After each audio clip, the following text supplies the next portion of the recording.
Hello, everyone. Welcome to RMB. Welcome. My bar. Alfredo, what the heck is RMB? R&B is Raise My Bar Education. It's something that we do here every Monday, 1 p.m. EST, bringing you guys technique-driven education. Just so you don't know, R&B stands also for Redkin Matrix Biolage.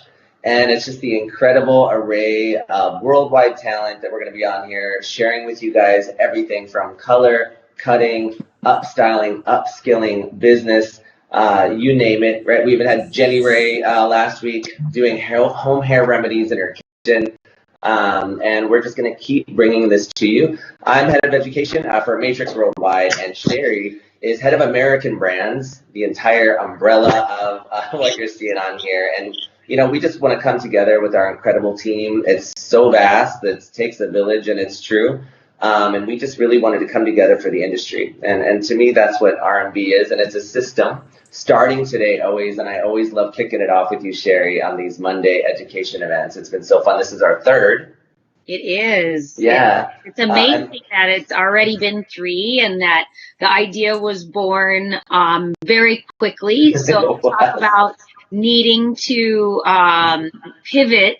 It definitely was a moment that we needed to pivot. And yes. And so here we are, and you're right. It's about bringing the best of the best in the industry to all of the viewers, to live on something live as well as after, with tips, tricks, techniques, and ways to just help the industry raise the bar. So today we're super excited because we have 3 amazingly talented. Amazing. People.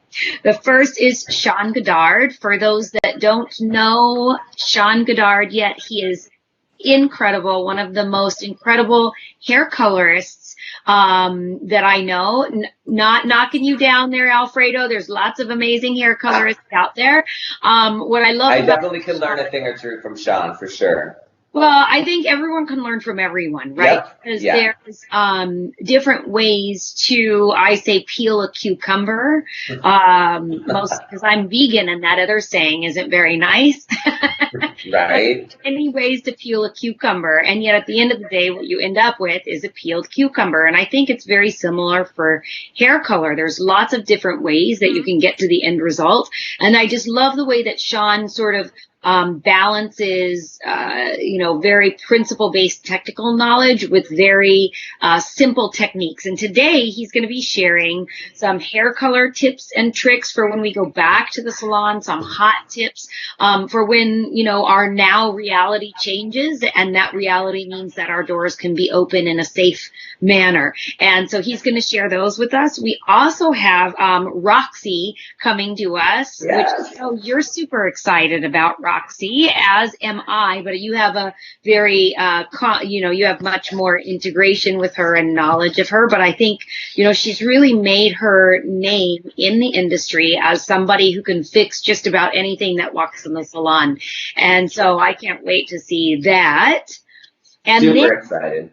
Say that again? Yeah, super excited. Roxy and I have become good friends over the last few years, and I would say she's like one of the color correction queens. There are many, but she definitely specializes. So I'm really excited to see what she has in store for us today, for sure. Very good. And last but most certainly not least, someone we've had with us on a couple of our lives is Danielle. And Danielle is really known she's known for a lot of amazingly talented Yeah.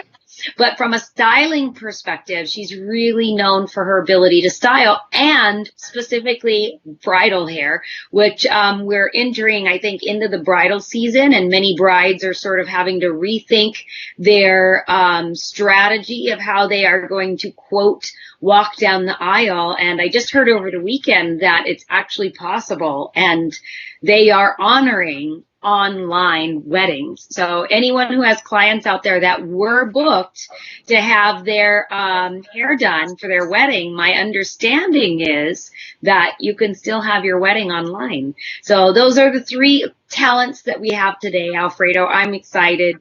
and I know you are too.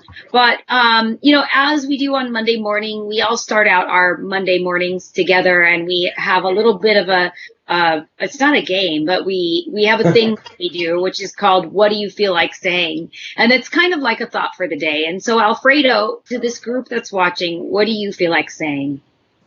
So we were talking earlier to Sheri, and what I feel like saying is, I think everybody gets in different stages of this. You so eloquently have talked about that, the different stages of what we're going through right now, this unprecedented time. And for most people that know me, or if you don't know me, I'm a super positive person in normal circumstances. People always go, do you ever get upset? Like, are you ever mad or angry or sad? Like, you're always happy. And it hit me over the weekend like a ton of bricks. I just think like I said it last week, I think it's okay to not be okay. And I think when you're somebody like me, and I don't think it's just me, but for me personally, I'm on stage all the time. I'm always traveling. I've been in leadership roles in different situations and scenarios. And I think sometimes we can get in this thing that you have to be on all the time. And you have to have this mask or this face of like, everything's good, everything's happy. And, maybe some people wear that mask as a family. I mean, there's so many different reasons why we have to be that person or feel that we have to be that person.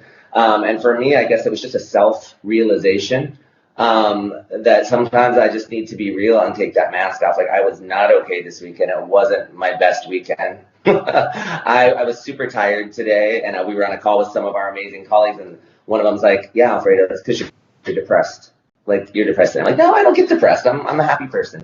And, this is an unprecedented time. It's okay to like go through it and to be affected by what's going on. We're all doing the best we can every day. So I just wanted to share that with everybody that, I know I'm not always happy, the real me. I am not always smiling, and everything's not always, I'm a human just like everybody else.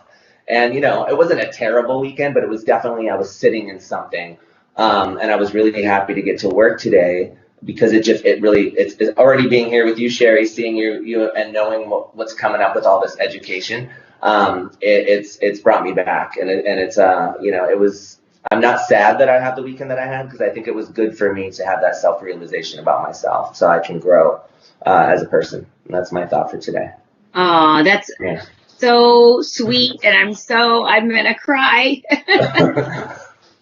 For those of you that don't know, Sheri is like one of the most passionate people I've met, and she may cry on several of these R&B lives. It's very possible. Yeah, I'm known to cry, and Shawn's going to come up next, and he's going to probably be like, that, la la la. I won't say it because I don't know who's watching. Cries all the time. But it's true. I am very passionate about what I do, and I'm super grateful, and I'm also grateful that you shared that story with everybody. And I think I'm going to ask you a step further. And for those of you that are watching, we don't rehearse these. So nope. He has no idea what's going to fly out of my mouth. So I would ask you, because I like how you said it's okay, you should take off the mask, and you have this realization. And so that's a good thing. If anyone else is going through something similar where they're not feeling 100%, what would you recommend for them? I think it's an array of things. I think one is reach out to somebody, don't isolate. Say it out loud to yourself. You talk to me about journaling, and I'm actually going to take you up on that. One way to get it out of yourself is to actually write it down, put it on paper. Even if you just have a notebook that's a pad of paper, start journaling, write it down. If you have a journal or can get one, it's probably good to have that and have it nice, Also, I think communication, reach out to a friend, a family member, somebody, let them know, like just get it out of yourself. And the other thing I think is routine. Try your best. If you're going to sit in it, but try not to. Don't stay there. Get out, do things, whatever that may be. I've talked about that before, whether it's making your bed, something that simple, doing a home workout, just get yourself into an activity that makes you feel good, something that you enjoy. That's what I would and, we were saying that maybe one of the things that happens when we were talking earlier was that we have conversations with friends, right? With friends with family members. And we sometimes, I think for you, what happens is because you are Mr. Positivity, people come to you to try and glean some of that energy to make themselves feel better. But if they're not in a place where they're very positive, then sometimes we can take that on. And I think what would you say for people who maybe take on the stuff that people show up at their proverbial door with? Well, it's true. It's right, because if you call somebody, you don't know what you're going to possibly be walking into. Maybe they're where you're at, and then you two both end up taking each other further down that rabbit hole. So I think it's being, really protective and setting boundaries for yourself, which is definitely something I need to work on when you have those conversations. Share. This is something shared. It's like we're vessels, it's funny that you say that, because I've read a lot of self-help books and things like that over the years, and they always talk about protecting your vessel and about cause and effect, and what we take in, we put out. It's got to be a give and take. So I think it's just being really aware of those boundaries, that you do want to help people and we want to be there for other people, but you also need to be there for yourself, and how to manage that. So I would say setting up some personal boundaries when you talk to people, that you're able to be there for them, but also protect yourself at the same time. Nice. Thank you, Alfredo. And I think that's the trick, right? You don't want to, the boundary doesn't mean that you ignore somebody. A boundary simply means that you have a detached compassion, meaning you can be sympathetic, yet don't take on those same feelings for yourself. So, thank you for sharing. I think that actually, my thought of the day is I'm so happy to know you and to be there, whenever I can possibly be for you, and then you're there for me every day. And I just am super blessed. And that's my thought for the day.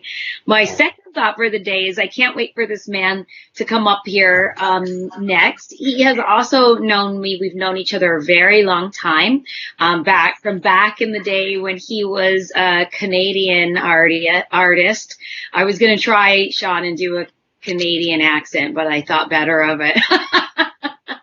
But Shawn has been around, as I mentioned before, an incredibly talented colorist, also a very positive but very direct and real person, but also up for anything. And, maybe I'll tell you just how far his up for anything goes a little bit later. Oh, please do. Or maybe he wants to tell you. But please, everybody, in your own living rooms, give it up for the amazingly talented Sean Godard. Hi, everyone. What's up? Hi, Shawn. Hello. It's so cool to be here. It's so fun to be here. You look great with your blonde hair, Shawn. I'm living for the blonde. It needs a haircut soon, but we know that's kind of like going to be a self-cut now. So that could be interesting. Well, I am not going to lie. Last Monday, we had Sam, the amazing Sam Villa on here. And I don't know if you watched it, but he had this haircut where you take the guide here, right? And then you put it to the nose right there. And then you take horizontal sections. And so I did it. And see the volume I have. Nice. Yeah. Right? It looks good. Thank you. I sent him pictures afterwards and said, feel free to show it as, Kathy will do. I was like in my robe, She's like, what is up with her? But, so yes, self haircut as hairdressers. I'm actually surprised that mine looks as long as it does, because one knows I can have a couple glasses of wine and decide I need a fringe. I can't cut it a fringe with my glasses on, but I actually can't see with them off. So couple glasses of wine in, no glasses, seeing glasses, and who knows what it ends up looking like. So there's that. But you are awesome, as Thank you. And I know that you've been thinking really hard about, the back to business in the salon. What are some hot tips, tricks, and things that you can share with the audience that's watching? I know you've been doing a lot on your Instagram page and sharing a lot there. Thank you. You've also done some videos for us in what looks to be a beautiful studio, but it's your and so thank you for that as well. And so I think the audience knows that you're a great hair colorist, right? But maybe they want to know something else about you. Like what? Where are we going with this? I don't know. I just thought of it. So let's do a quick rapid fire. So, favorite singer? Well, that's Mariah Carey. We know that. Come on. Okay. Favorite food? Favorite food? It was one of those just went blank because I've been like trying to cook all the food lately. So I won't lie, it's been kind of basic. We'll say it's Americanized food, that's for sure. But in real life, Mexican food. Good man. Sheri, I know you can teach me a little bit about that. I can, for sure. For sure. Let's see. Favorite vacation spot? Ooh, favorite vacation spot. My go-to spot is always Palm Springs. It's a nice little getaway, and you feel like you're in like a magical little paradise. Excellent. I have one. Wait. Okay. Favorite movie? Ooh. Favorite movie? Ooh, well, okay, the first one that always comes to mind that I was obsessed with at a really young age, which is probably a little bit weird, is Death Becomes Her. Do you guys remember that movie? With like, yeah, I remember watching that as a 6-year-old like over and over and over again. So I don't know. I think that made me gay. Some sort of homework. Oh my God, it's a classic. It's a classic. Okay, excellent. And let's see. I don't know.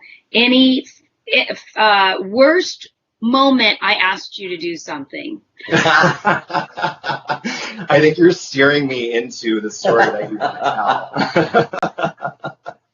So I'll just start it for you. Yeah. So what happened was I happened to be at the exchange and Sheri got all the new symposium merchandise in that they wanted to like test and figure out what they were going to order. And so she had some t-shirts and she was trying to decide if the V-neck was too low or not.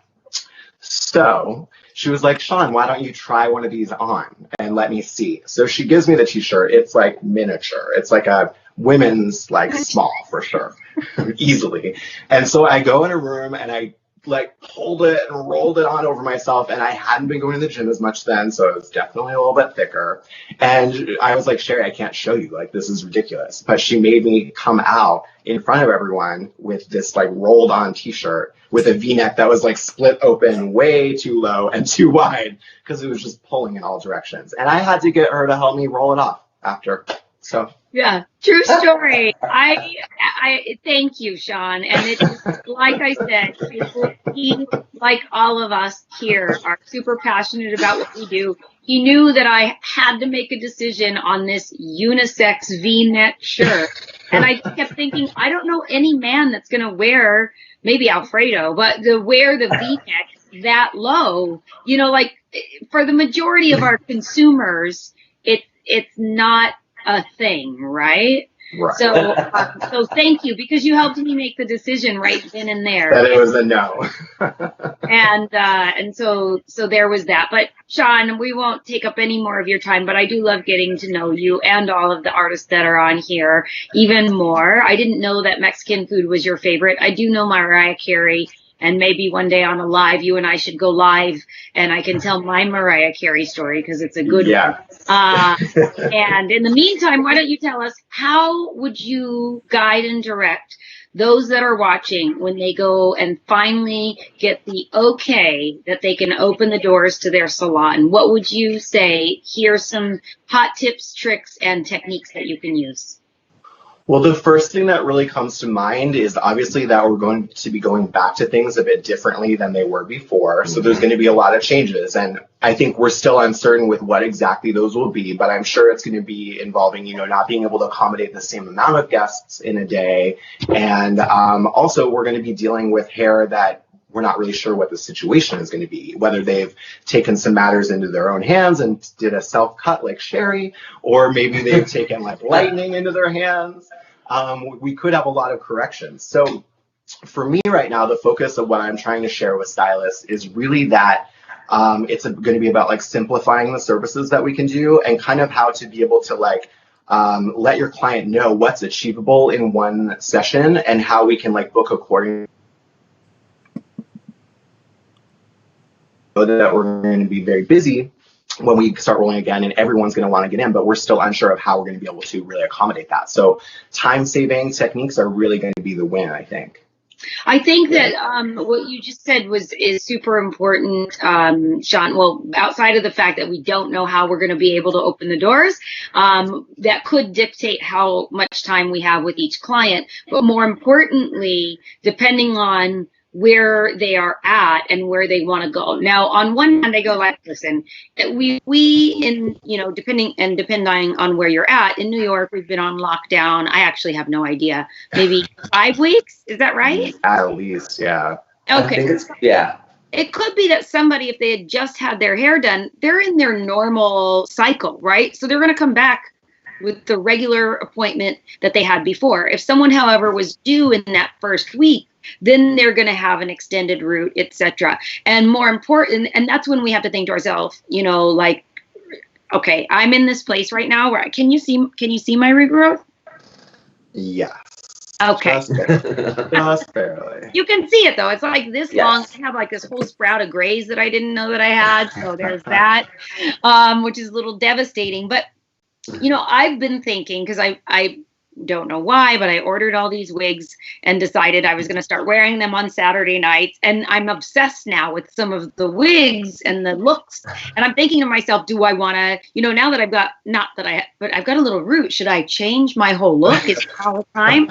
And we all know that one appointment getting me to have an extended dark pink length is not going to be in one appointment. So it's almost like treat these, you know, these consultations that we do as a way, to your point, this may take 4 appointments to get you to where you want to go, right? Mm-hmm.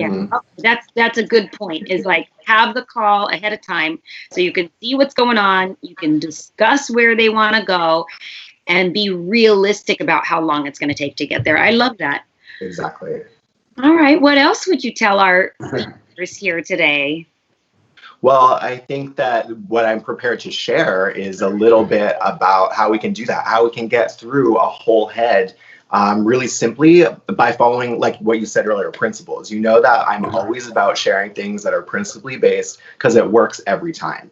And so it's also simple. It's an easier way for me to remember what I'm doing when I just understand to follow the principles and work methodically that way. It lets you work. I know everyone always says this, but smarter, not harder, you know? Mm-hmm. And so that's what I want to share today, is how to be able to have a better understanding of the head form and where we're placing we're going to do a foil technique, because I think that's really relevant right now, especially because we don't know how much like regrowth and stuff we're going to be dealing with. Some of the open air techniques will take a little bit more time. So if we can create like a balayage or lived in look still, but doing it with foils so that we know that we're able to get more lift with it. So that's the plan today. I can't wait. Okay, show us. All right, so I'm gonna get out of my chair and get started. I have us positioned at the ideal height for mannequin work. So let me move and I'll get going. Okay, so while Shawn is getting himself ready, Alfredo and I did not coordinate, but I think that I've decided that we're dressed the same. I'm just the sparkly version. You're the sparkly version of me. We kind of did plan last week, but this week we just surprised each other. Mm-hmm. I like it. It looks like it's the same color, right? We're in the same color family. This is like an olive kind of sweater. Do you see it? Yeah. I wore my jewelry today, though, so that's my sparkle. It's my jewelry. Mm-hmm. Good job. All right, I'm in. Right. Can you guys see me clear? Yeah.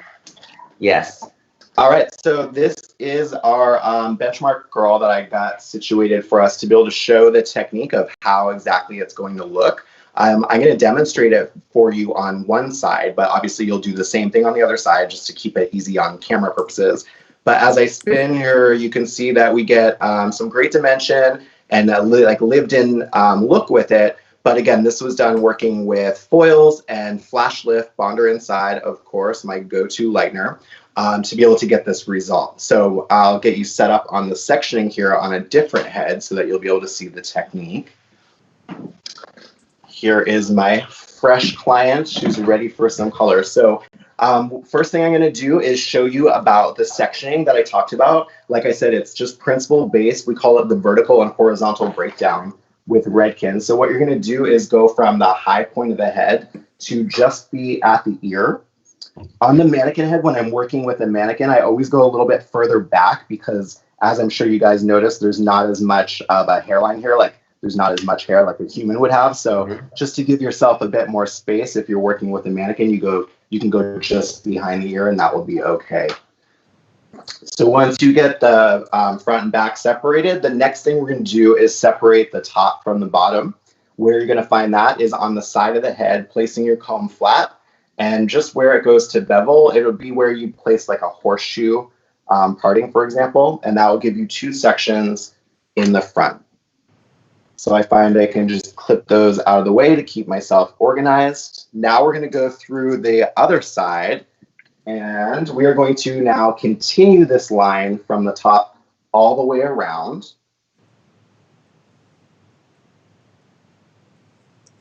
Like so. For this one, just dropping everything. This one, we can clip it over to the other side of the head for now, just so you guys can see clearly.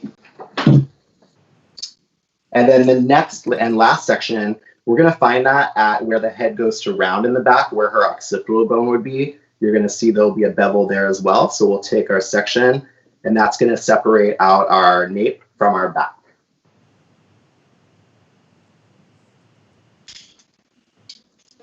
And we're going to begin this technique in the front today. And the reason why I'm going to start it in the front is because she has no lightness currently. So if your guest doesn't have any lightness in their hair currently, I like to start up here because that's what they're going to see, not so much what's happening in the back. So I feel like a lot of the time when we start back here, this stuff gets really nice and blonde. And then by the time we get to the front, either our time is almost up or we're just kind of over that client sometimes. And you rush through the most important area of the head. So if it's darker, I'll start there. If she's already blonde, then I'll start in the back because that'll allow me to rinse it first if I have to. Is everyone's view is okay on the camera? Yeah, the view of the mannequin's perfect. We don't always see you, so just pop down and say hi to us every now and then. Hello. All right, so now I'm going to start in the side section here. And what I'm going to do is I'm going to place my foils through diagonally. And the reason why I like to do that is because it's going to add us some softness and movement, but also ensure that when she pulls her hair back, there's not going to be any like hard lines. So the reason I bring this up is because I think a lot of the time people go to put a diagonal foil in and they follow the hairline exactly as it is. What tends to happen is as that grows out, then you end up seeing the hard line from where that foil was placed when they wear their hair back. So I like to go through on more of a strong diagonal like this, and it's a very small foil to start out with, but working up that way versus going fully on the front. And I just find it gives us a softer, more lived-in look that doesn't look like a big panel around the front. So now on this little tiny piece here, because it's the first place I'm going to put color, I'm just going to do a little baby micro stitch like so, just to have a very soft little highlight through there to introduce the color to the hairline. Now my tip is this: instead of coloring it in natural fall, a lot of the time what we do is we go to place the foil in and start to color and try and do a blend on it. But what you want to think about is this hair is living in natural fall. So if you're trying to create softness on it, you're already setting yourself up to like maybe not win the best. So think about this: when we balayage, we elevate the hair first to create the softness, and then we start to paint on the ends. So we can do the same thing when it comes to foiling the hair.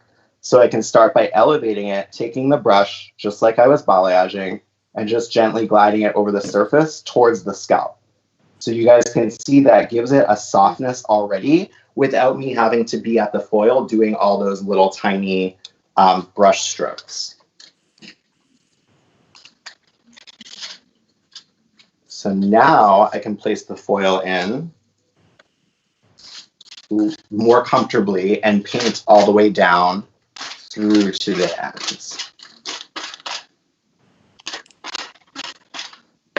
And then just remember, because you did a bit of a blend up there, you don't want to fold your foil all the way up to that spot, because then it will ruin your blend. So I'm going to fold up just below that first, and then the rest of the way.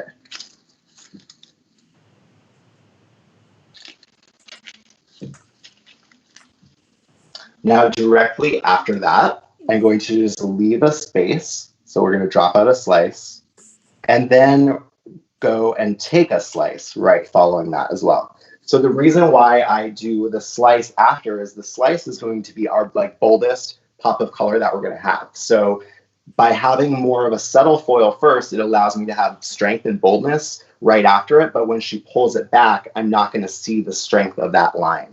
To make it even softer, we can go through and paint on as if we were balayaging. So maybe the highlight will come closer to the front and less in the back. So we talk about points of light. The point of light can be a little bit higher up here and drop down to the back to make sure that you don't have any lines in that color. And then we can take the foil like we normally would and continue down through the ends.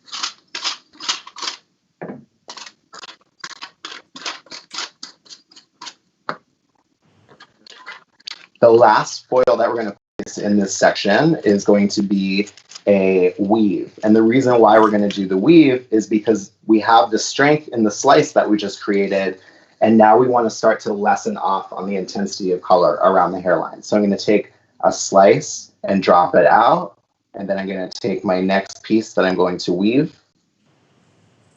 And I like to also weave a little bit chunkier towards the front, so you can go a bit finer at the back and then a bolder slice area in the front.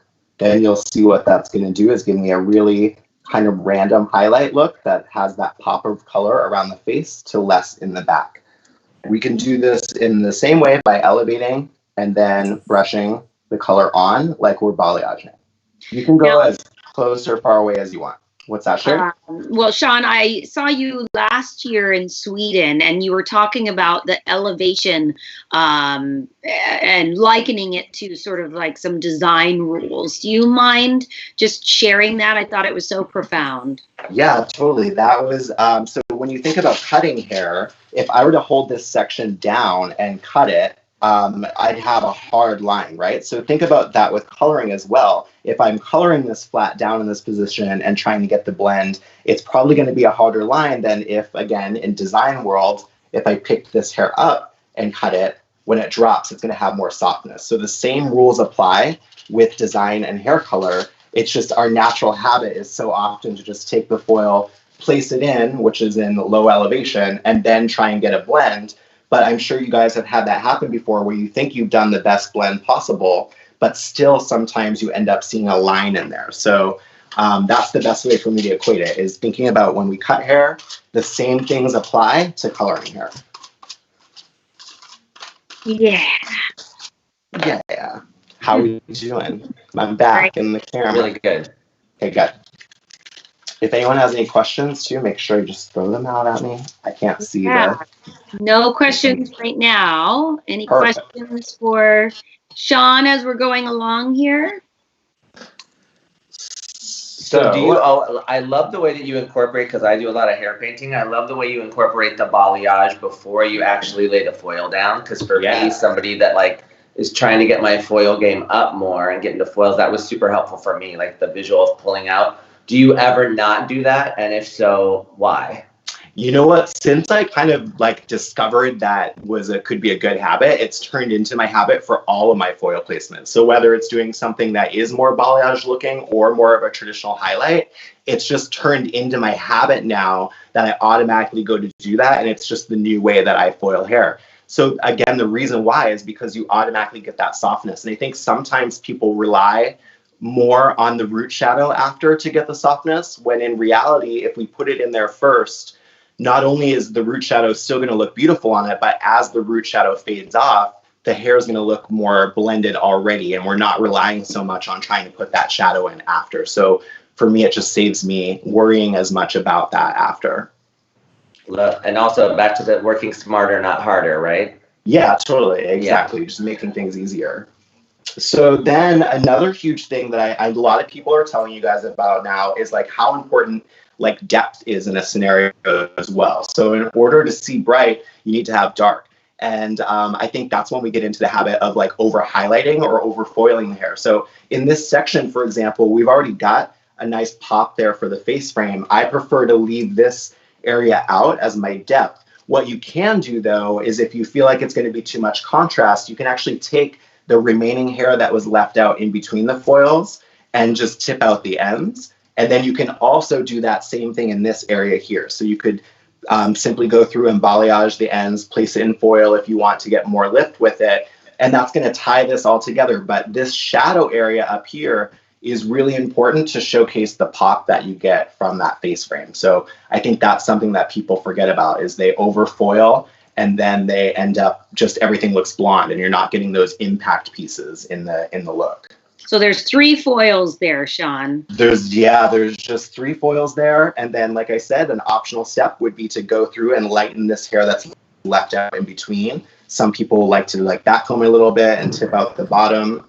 And then you could do the same thing here. So if I was going to do that in this section, I'll just show you guys what it would look like. I would always over direct it forward. Reason being, we always want the lightness to be lighter around the face and more depth towards the back. So if you go forward with it and you put your comb in, the further down you place your comb is going to determine how much hair is going to push out of the way.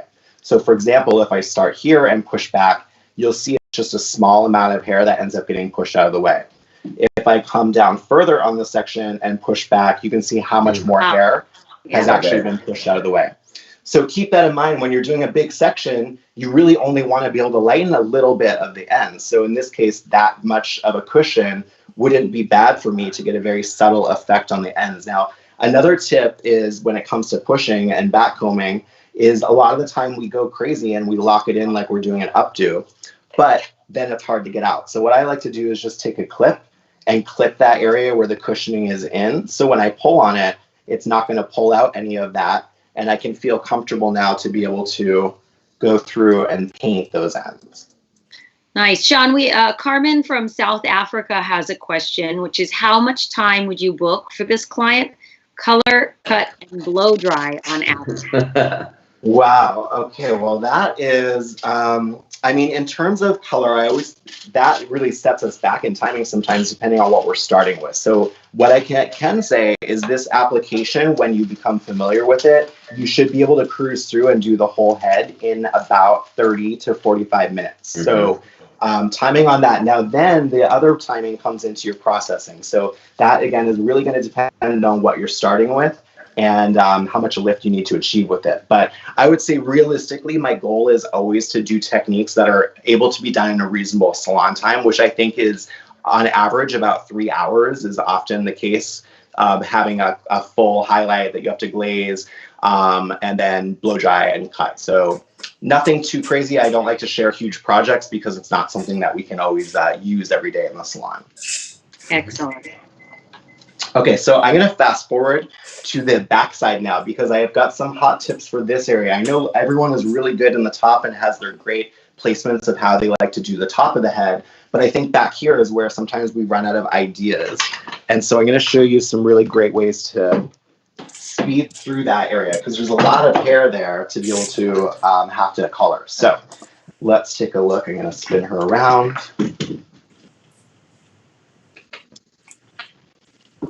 All right, so through this back area here, what you want to think about first is where this hair oftentimes is going to live. So if it's a long hair girl, we know that the girls are always pulling it over their shoulder so that they can see that from the front.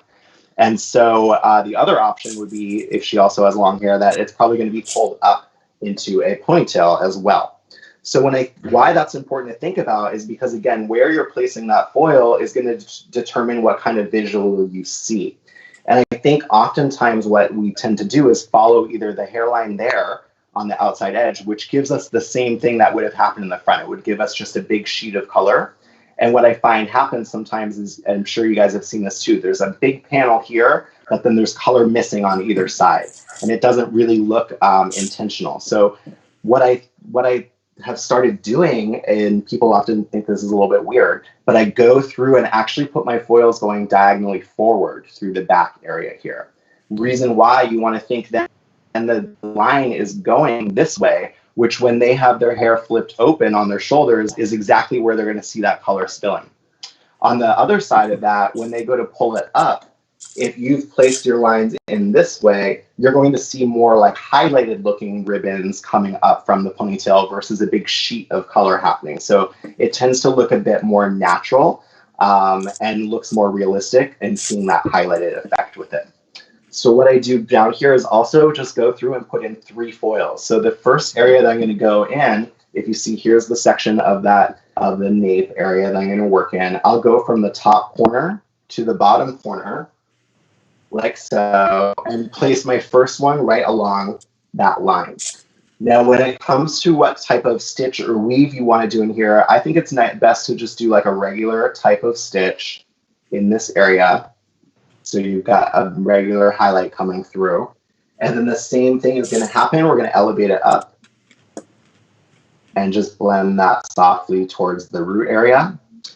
Be careful in this area. This is a really hard area to color because the head shape rounds in. So I find, again, working on these diagonals sometimes can be a little bit challenging with how you get the foil in. So by being able to blend it first before placing it in the foil, it really helps to eliminate this point right here where I'm at, where it's that struggle of trying to get the foil to stay close and locked into the head while you're dealing with working on a round shape.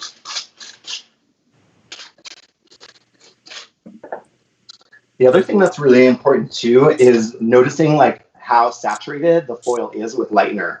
I think oftentimes we think that lightener can be forgiving because if we get it on the hair, it's going to lift. But the reality is if you really want to get the full lift from the lightener, the thicker you put it on, the better. And I always equate it to like painting a wall. If you were going to paint a wall in your house, if you do like one really solid coat and take your time to do it evenly, you're going to get a better result than if you do like 3 sloppy coats. So think of lightener like painting. It's the same deal. You want to put it on really nice and thick so that you get the maximum lift out of it.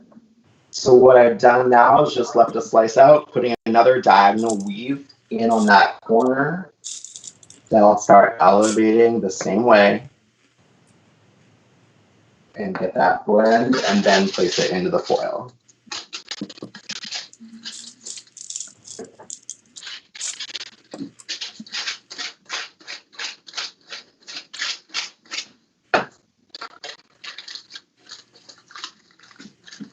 And then the last one in this section would be underneath. So remember, we put the first one in to kind of divide the middle. So I've got 2 in. What I would do is just clip that up and out of the way and then go in and do one smaller one right below that through there. So then you've had 3 diagonals that come across that section. Same thing like I mentioned in the front. If you wanted additional lightness, you could tip out this remaining here on the bottom. I would just break it up into some smaller pieces. And remember what I mentioned about pushing back. So the lower you push, the more hair gets out of the way, and you can just go through and lighten up those bottoms if you want a little bit more dimension in there.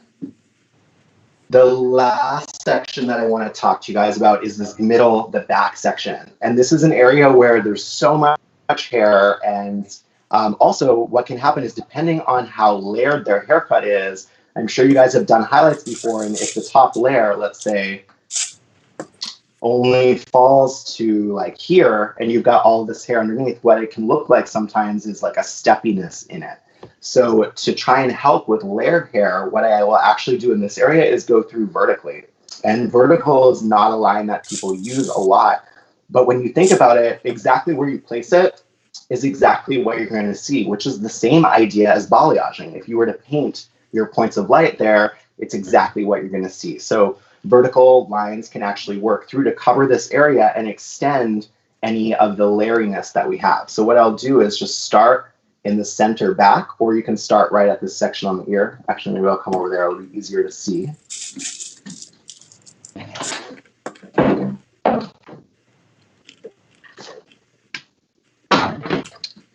Okay, so when you're doing vertical in the back, it's easier to have your guest kind of tip her head a bit more forward to make it less, the foil want to pull less down on you. So what I'll do is I'll start here. And in this area, because it's going to be falling down this way, it doesn't really matter what your stitch is inside, it's always going to live like that. So what I'll actually do is instead of stitching, just take a slice in this area and think about where you want the color to be connected closest. So in this case, I probably want it to be connected closer to the top and less down here. So what I'll do is paint that on like I'm doing a balayage where it starts higher up and then drops down. Here's something I didn't mention on this yet, is that when you're balayaging in this area, sometimes you can get a little spot, which might look like it's going to give you like a bleed or something.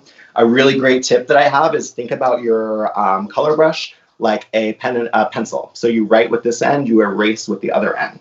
So what you can do is go back in with a clean tip and go the opposite way of where you see any of those like beads of color.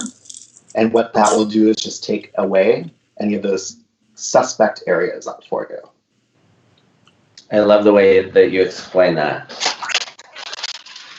It's like a pencil, you erase with one, write with the other. So now I can go and place it in the foil like usual. And then again, remember, because there's no color here, you don't want to fold that up all the way. So you want to fold below and then the rest of the way up. Through this back section, I would probably fit in about, so one in the center and 2 in the middle. So probably 4 on each side to get through this whole section. And so it's a really easy way. I would skip about that much hair in between, so about 1 inch before I go to the next one. Now, I know a lot of people wonder, well, what's going to happen with this hair in between? So what you could do is the same thing that I've been mentioning, where you go through and just lighten out those ends. But if you're dealing with a client that already has existing highlights in their hair, you may want to go in between the foils and actually put on a Shades EQ root shadow to drop down and blend out any demarcation lines that they have from previous highlights. So it's an easy way that you can actually go through and do that with this technique to be able to get a low light in between of these new fresh highlights. I'm loving how there's all this interior depth that's more easily created, it looks like, Shawn, than, you know, trying to weave and trying to get the right amount in between. And it's really well thought out how you're doing this. It's amazing. Thank you. Yeah, again, it just goes back to what I was saying. It's like if you think about the principles, everything will always work for you. And then you don't have to worry so much about all these different weavings and where you're placing the foils. So this is going to give us those bold balayage looking panels the exact same way, but without having to worry about getting any lines in it, which is really cool. Okay. So I would just continue through. What's that, sorry? Carmen would like to know if there is a difference in the type of brush that you use. They just bought a name brand brush that was quite pricey, and they're just interested in how you determine the brush. Honestly, a big thing for me with brush is size, to be honest with you. So if you notice, I was working with like a smaller, narrower brush. The reason why I like to do this is because when I'm doing a balayage type effect, it allows me to get closer to the scalp without getting like an excess amount of brush in the way. So I do like to work with this. Now, what I would do is if my client had longer hair, I would switch after I do that elevation with the lower brush. I would actually switch to the normal size color brush to be able to really go through and saturate the bottoms faster and more efficiently. So that's really the biggest thing when it comes to brush. Another huge thing for me is like the crispness of the bristles. So a lot of people will try and do these like hand painted looks with bristles that are like all crazy and have been like in the sink for a week. And the reality is that when you're trying to draw, think about drawing with, again, back to the drawing reference, but if you were drawing with a big fat crayon versus a colored pencil, you get a different line with it. So the same thing applies with your color brush. So for me, that's the biggest thing, size and the crispness of the bristle, something nice and clean. Nice. I love a red Kim brush, so I'm not going to lie. 15 years and counting. So, You're catching me. What's that? You're catching up to me. I know, I am slowly. So I would finish that through the back, and then it leaves us with the top. So I know I don't want to take up too much time here, but I have another visual for you guys to show you how this look can look with even more contrast. So let me show you that. So this is the same technique that, oh, sorry, that's the same one I showed you already. Here she is. This is the same technique that I was just sharing with you, but with more contrast. And what makes this have more contrast is because I went through in between with Shades EQ. So using Shades EQ now to go in and be able to add a low light in between where my highlights were. In this color, I worked with 05WN. And when I did the low light, you just don't bring it all the way down to the end. So you can just stop at kind of the halfway point, and you'll see how that now is going to give you more depth than her sister here, which has a little bit more. Oh, wow. Oh, wow. That's great. So same technique, just showing now the difference of adding Shades EQ in between your foils, how much more depth and dimension that can give you versus just working with the existing natural color that's in between the hair. Excellent. For anybody that's watching that isn't familiar, Shades EQ is a demi-permanent. So you'd be looking in whatever color range you're using to, specifically, it's an acidic demi-permanent. So making sure that you're using something that's acidic that helps to close down the cuticle between, especially if you keep decolorizing with a bleach and raising that cuticle. What an acidic demi will do is it will help to close the cuticle and make it shiny and healthy. So again, looking at the brand that you're using for an acidic demi permanent, level 5 natural warm. That's right. So Sean, I have one quick question. Yeah. So the one that you didn't put the demi in between, did you melt that? Did you like put something at the base after? No, I didn't after. So let me show you that up close again, because this was no root shadow, no nothing was done on that. So that was fully just with that elevating technique. So you can see even, let me make sure I get it, around the hairline even. It's really blended, but I did not put any no root shadow has been put on that. So if you do that elevation, that is what will help you. You won't have to focus so much on that. Thank you. Right. So everyone at home, now is the time to start practicing this, even on an old mannequin, not your dog, but on a mannequin or a friend that's in the house with you, sister, brother, cousin, I don't know. Maybe even finding alternate ways, whether you've got yarn or string or shoelaces that you can always repurchase, and trying to just get the feel of raising the elevating, the hair. I think that we do create a lot of work for ourselves when we go in, we do all this highlighting, and then we go back in and create a root shadow. It's been a great look, but with this technique, you can get the same look, smarter, not harder. Yeah, so it's really straightforward from here on. I just want to show you guys what I would do for the top. Again, remember, you can use, if you have your favorite pattern, you can use it on the top. I just wanted to show you a quick way to get through the kind of the bottom in the expressway. So through the top, what I would actually do is go up horizontally. So from that top horseshoe section, I would work horizontally up towards the part. Reason being, again, exactly what you placed, like balayage, where you paint that color is exactly where you're going to see it when it falls. So it'll give you that textured dimensional look without having to rely on it after. So you go up this way. I'd like to do the weave where it's a smaller weave to a bolder weave in the front to get that impact around the face. Then in the back area, what you're going to do in the small little section that would be left out is now switch and work up this way. So you're going to end on that parting with your last foil. And again, because that's the way the hair is going to fall, exactly what you weave is exactly what you're going to see in that. So there's no guesswork about where the color is going to live. Love. So that's kind of the technique in a nutshell. What do you guys think? Easy? Love it. Absolutely. Yeah. So good. Any other who loves watching your magic hands? My magic hands, thank you. Yeah, lots of great, I know, and your gloves. Thank you, Shawn. I am a little jealous. George Garcia sent me a picture of himself with silver gloves, which I was, What? How do we not have those? I know. I didn't even know there was silver gloves. I know. Me either until he showed me now. Excellent. Now, Shawn, is there any other sort of hot tip trick for the post-lockdown back to business that you'd like to share with the group? I mean, I think the biggest thing, and I've seen a few people doing this already, which is awesome, but it would be like getting in touch with the clients. And I think like building that rapport already, the conversation, it's so much easier to start it now than it is in the salon.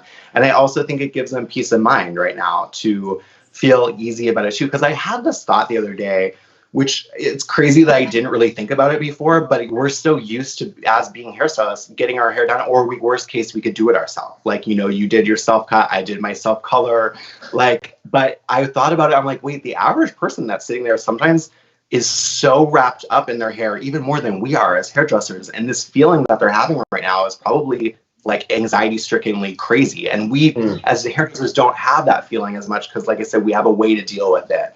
So when that thought hit, I was like, damn, I would really want to be reached out to and almost like talked off the ledge, if you will, by my stylist. Yeah. Like, don't try to do this yourself, or wait, and we're all in this together. Like, you know, just encouraging words. So I think reaching out to them and starting the dialogue now is the best thing we can do to not only retain your clients, but also prevent them from doing anything crazy.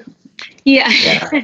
Fair enough. I think also, Shawn, what I posted something the other day, like, why should I do a FaceTime or what have you conversation? Yeah. And you know, so one is, to your point, helping them through this anxiety-ridden time. The second, though, is so that you can understand what it is that they want. Our clients are going to want to have their hair done. They're also going to be a little bit nervous about the situation that they've just found themselves in for weeks on end. So how great would it be to know what formula you're going to use and to have it ready so that, you know, not pre-mixed yet, but ready so that you can mix it as soon as they come in, and make sure that at least you're taking away that precious time, you know, you're having that precious moment of consultation prior to them getting there, so that you can limit the amount of time that they're in the salon, because they're going to have these concerns, and we want to make sure that they feel safe and comfortable. And so there's another reason. There's knowing, you know, giving them a reality check so they don't show up on their first appointment back in and they're like, no, I want to go platinum, and you're like, right. So you've got about 2 inches that'll be platinum, and the rest is going to be like orange. So let's talk about that. But you can have those conversations ahead of time. So there's so many reasons to be doing it. I did get asked a subsequent question, which is, if my clients don't have FaceTime because they don't have an iPhone, what can I use? And I think that I posted it. If not, I will. But you've got WhatsApp video. If they have Instagram, you can call them Instagram video. You've got Skype. You've got Zoom. There's a million ways to go live with your client. And I would, like me, have them on all of my computers, and I've got every single one of those. Well, I don't have Zoom for anyone that's watching from corporate. I don't have Zoom type on my me neither. But I do have it on my personal computer, and, you know, just finding ways to connect with people. So beautiful work, Shawn, as usual. Amazing hot tips. Everybody's super excited and very, very grateful for what you shared. So thank you for being with us today. Thank you guys. And love you. Thank you so much, Shawn. See you soon. Miss you. Oh, wait, I got one more thing before we cut Shawn off, because actually you made me think of this, you know, because people are concerned about people doing their own hair. And I've sort of said, listen, they were my clients, and I called them and they were having a holy meltdown for reasons I don't understand, okay? Like, I'm not in their shoes and I don't want to pretend to be, but if they were, I would definitely want to walk them through feeling safe at home. So I have a question for you. Shawn, you live in New York City, yes or no? Yes. What percentage prior to this of the time did you go out and eat at restaurants? Oh my God. I didn't ever eat at home. Well, I never cooked food at home. So it was either takeout or going out to a restaurant. Like, yeah, all the time. Okay, and now you've been Mr. Chef Boyardee. I see your grill that you've got, Totally. your and all of those things. But Yeah. realistically, are you now deciding that I'm only going to ever eat at home? No, not at all. I actually recently looked to go and order, and most of my favorite places are no longer delivering or open right now. So it's not that I'm forever going to be the home chef. I'm going to still be going back to like life as per normal, and supporting those businesses. Excellent. So I think that that's the point, right? Yeah. Like just because you've decided to invest a small fortune in new kitchen gear does not necessarily mean that you are going to cook at home, even though you've had to cook at home all this time. No, it might be a weekly thing now, maybe, you know, like a moment. So just help your clients out, everybody. Make sure you help them out. Just because they do their hair, they trim their fringe once at home. I did my haircut at home. I don't plan on doing it all the time, and I'm a hairdresser. So with that, thank you for sharing everything, Shawn. And until next time. Thank you, guys. Take care. You too, Shawn. Thank you. Bye. Bye. He's a cute.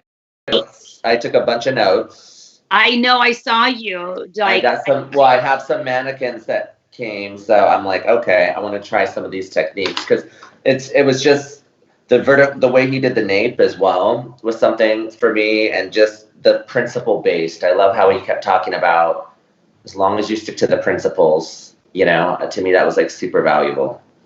Excellent. If I could see a little light bulb, you know, like in a cartoon, I think I saw it several times through that. And I like when you have those ahas. So Alfredo, who do we have coming up next? I believe we have Miss Danielle Keasling coming up. So I'm super excited to have Danielle. I know you are as well. Everybody is. So Danielle and I don't know if you know like how Danielle and I met. I met Danielle at my very first Matrix thing that I ever did as an artist. Elevate Me, which is like for those of you that don't know, it's more about it's a really big event, but it's internal. It's with the educators and and it's a US event, not a global event. So but Danielle and I had known who she was. I had been watching her. I knew that she had won Hairstylist of the Year at NAHA. Hello. Talk about some achievements. And she just was so loving and open right away, wanting me to feel welcome. What can I do to help you? Like, if you need anything, I'm here. And that was just like a super fast, quick friendship. We became instant friends, and have continued that friendship. I've been to her house. She actually convinced me to enter NAHA Awards last year. And I didn't get in, but I learned so much from the experience. She had me to her home. Did I ever tell you this story? She had me to her home for a week with like one of her top photographers, and she had wardrobe and everything. And she just really taught me about how to do an editorial style, which, as you know, it's not what you see me doing normally.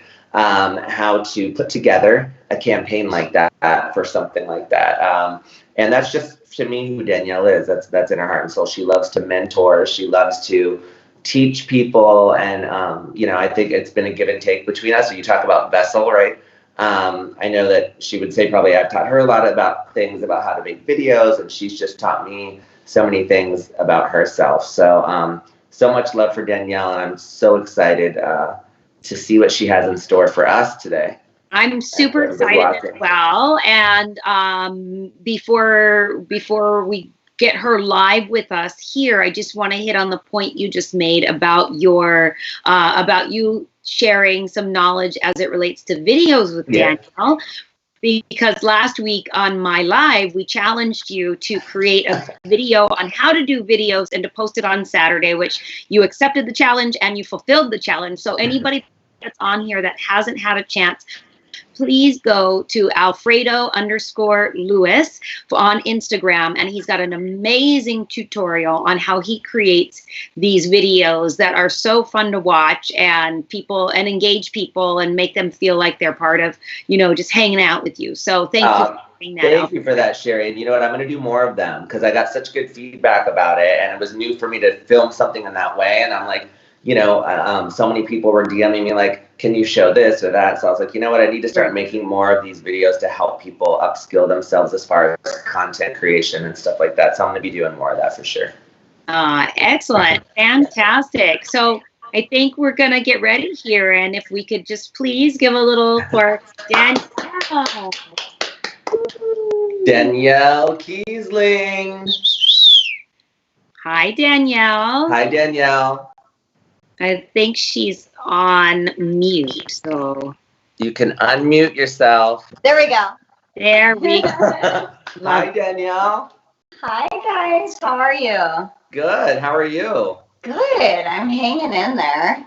I'm getting a little stir crazy. I won't lie. I was like listening this morning about like what I want to say, and I'm like, I want to get back on a plane. I never thought I would say that. Danielle. You said you miss.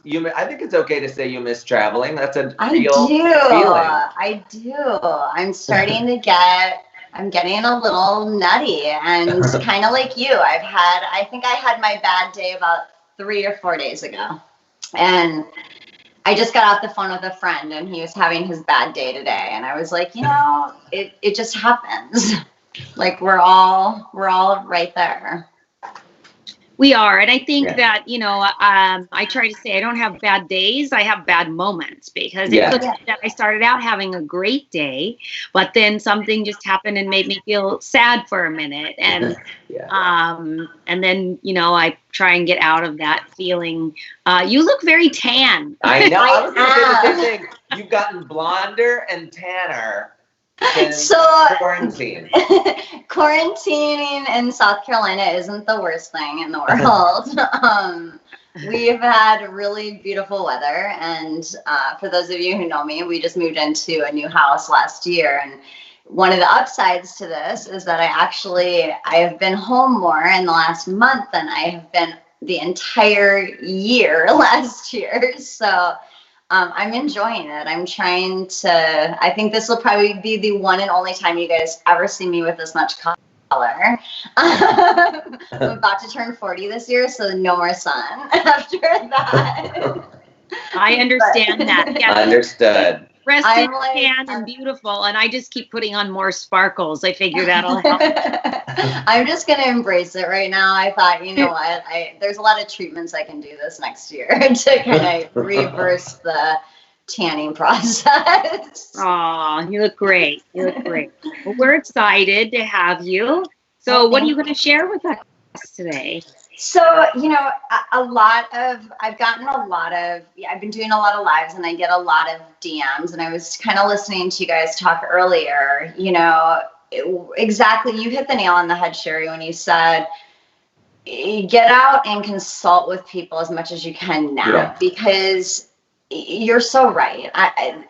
Everyone's coming, they're going to be, first of all, we're condensing the amount of hours that we actually are physically able to work into, we're condensing all the existing clientele that we had in 5 weeks into the physical amount of hours that we're able to work. So I think it's super important as hairstylists for our mental health to start kind of planning that kind of stuff now and getting in touch with your guests, because as your point, we don't necessarily have to mix up their formula, but if we know what we're walking into and we've already had those like feel good conversations and touch bases with them, it's really going to only help us in the long run when we get back into the salon. I mean, every minute's going to count. And I know, because I'm a hairstylist and I still do clients, is that we give everything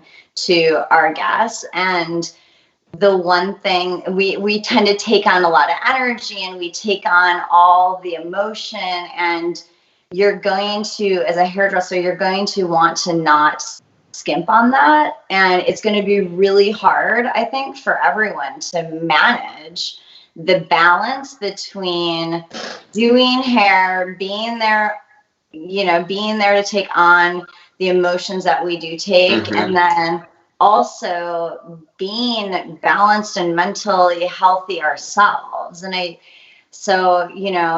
same kind of thing, is just reaching out to everyone ahead of time. And that brings me into talking about, upstyling in wedding season, because as you said, we're approaching wedding season, and we have probably, if you're a wedding stylist, you've secured and have deposits already down, and people don't really change their wedding date. I'm sure that there's going to be some flexibility there, but if we can get married now and do online weddings, I foresee that happening. And whether this is something that we'll be able to, whether I teach you something that you'll actually be able to physically use when you get back into the salon to speed up your bridal styling, or if it's something that you can actually show your guests via a FaceTime consultation on how to do something very simple that could make their look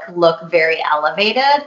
I think this is kind of how I want you guys to kind of conceptualize what I'm going to show you. So this can be as advanced as you want it to be, and I'll kind of break that down as I go, or it could be literally as simple as you would want it to be, in a format that you could do this on a FaceTime with a client and get them through their wedding days. And I actually had an interesting conversation, and I didn't even think about it when I was planning this format, but I had an interesting conversation with a celebrity hairstylist friend of mine, David Lopez, and he was very honest on one of my lives, and he does a lot of celebrities, and he said that he's actually been doing celebrity tutorials via FaceTime, because these celebrities are still having to do their photo shoots for magazines.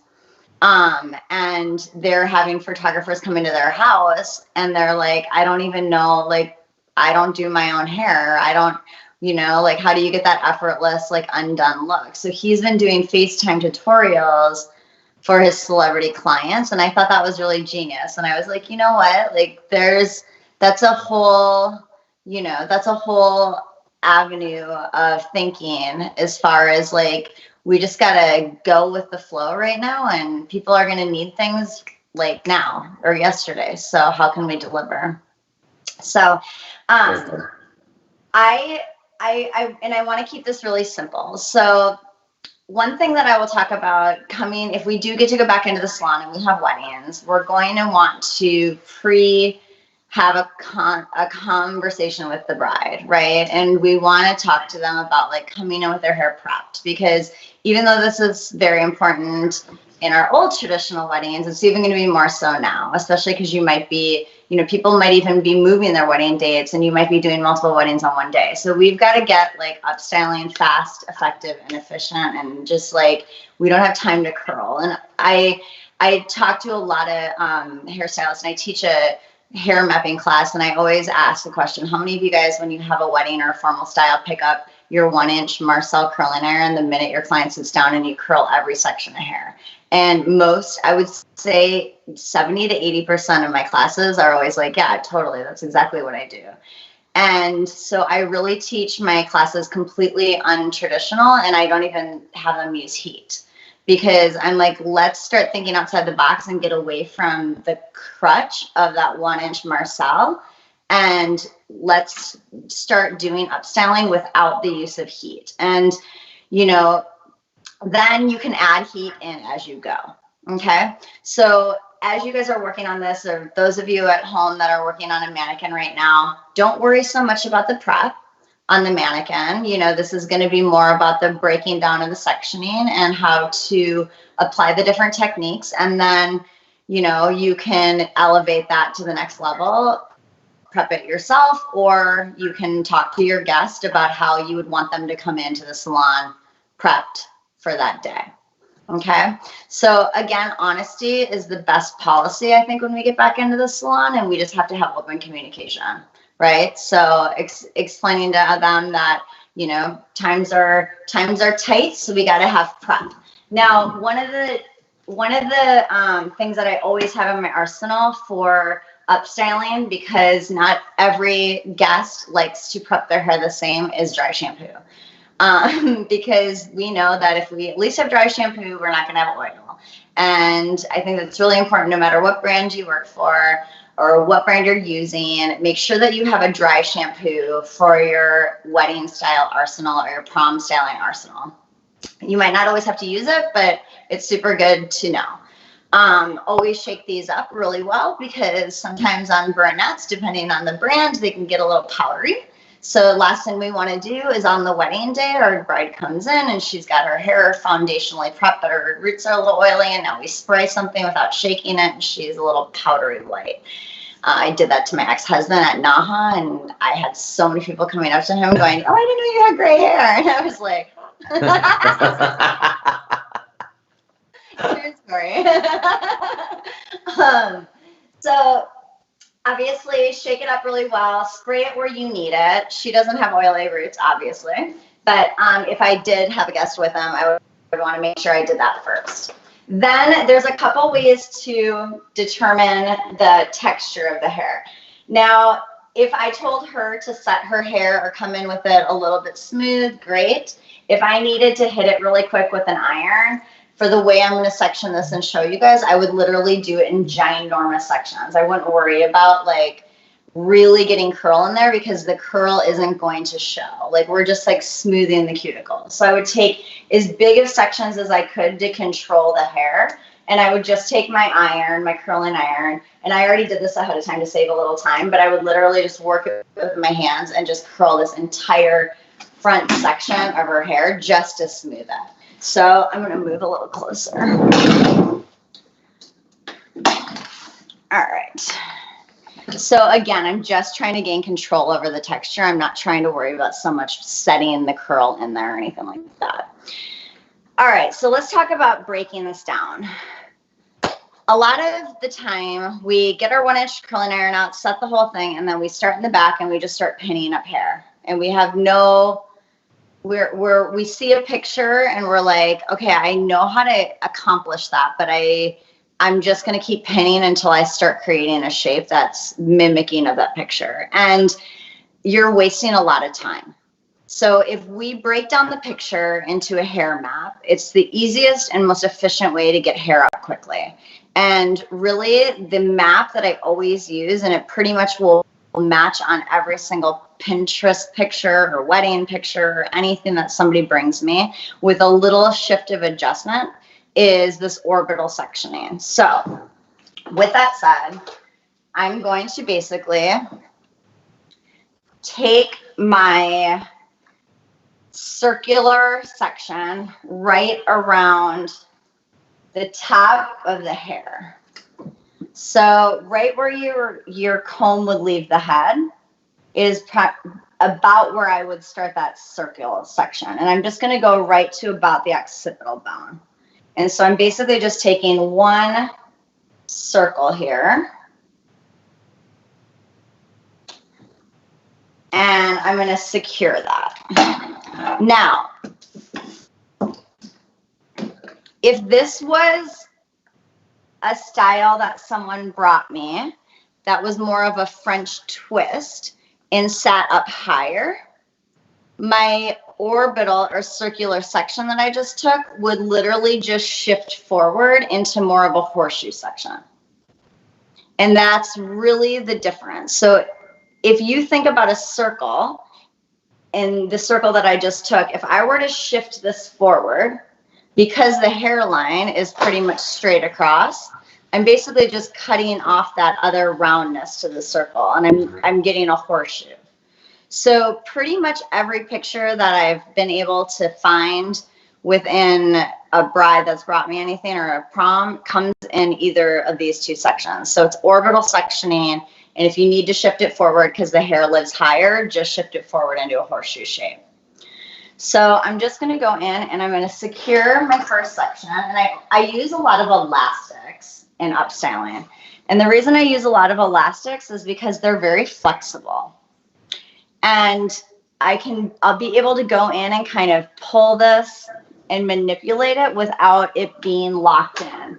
Now, if I bobby pinned this in like an X marks the spot, and we'll talk about that in a second, I'm going to be kind of committed to it. But if I just elastic this in, I'm definitely going to have some more flexibility. So I'm just going to place my elastic at the bottom of my orbital section.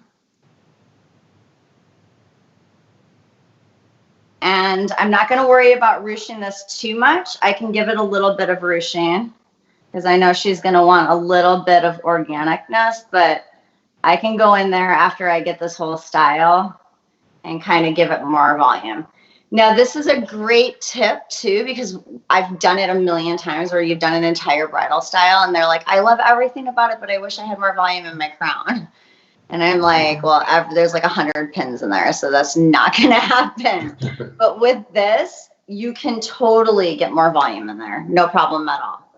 So quick and easy. From here, I'm going to divide the front to the back. So by that, I'm just going over the ear and I'm just kind of pushing that hair away. I'm not going to get all crazy. And I'm just going to divide the front to the back. So my back section now is basically 2 sections. I've got, well, it's actually 3 sections. I've got my ponytail that I've already secured. Mm-hmm. And I'm going to clip that out of the way so you guys can have a good visualization here.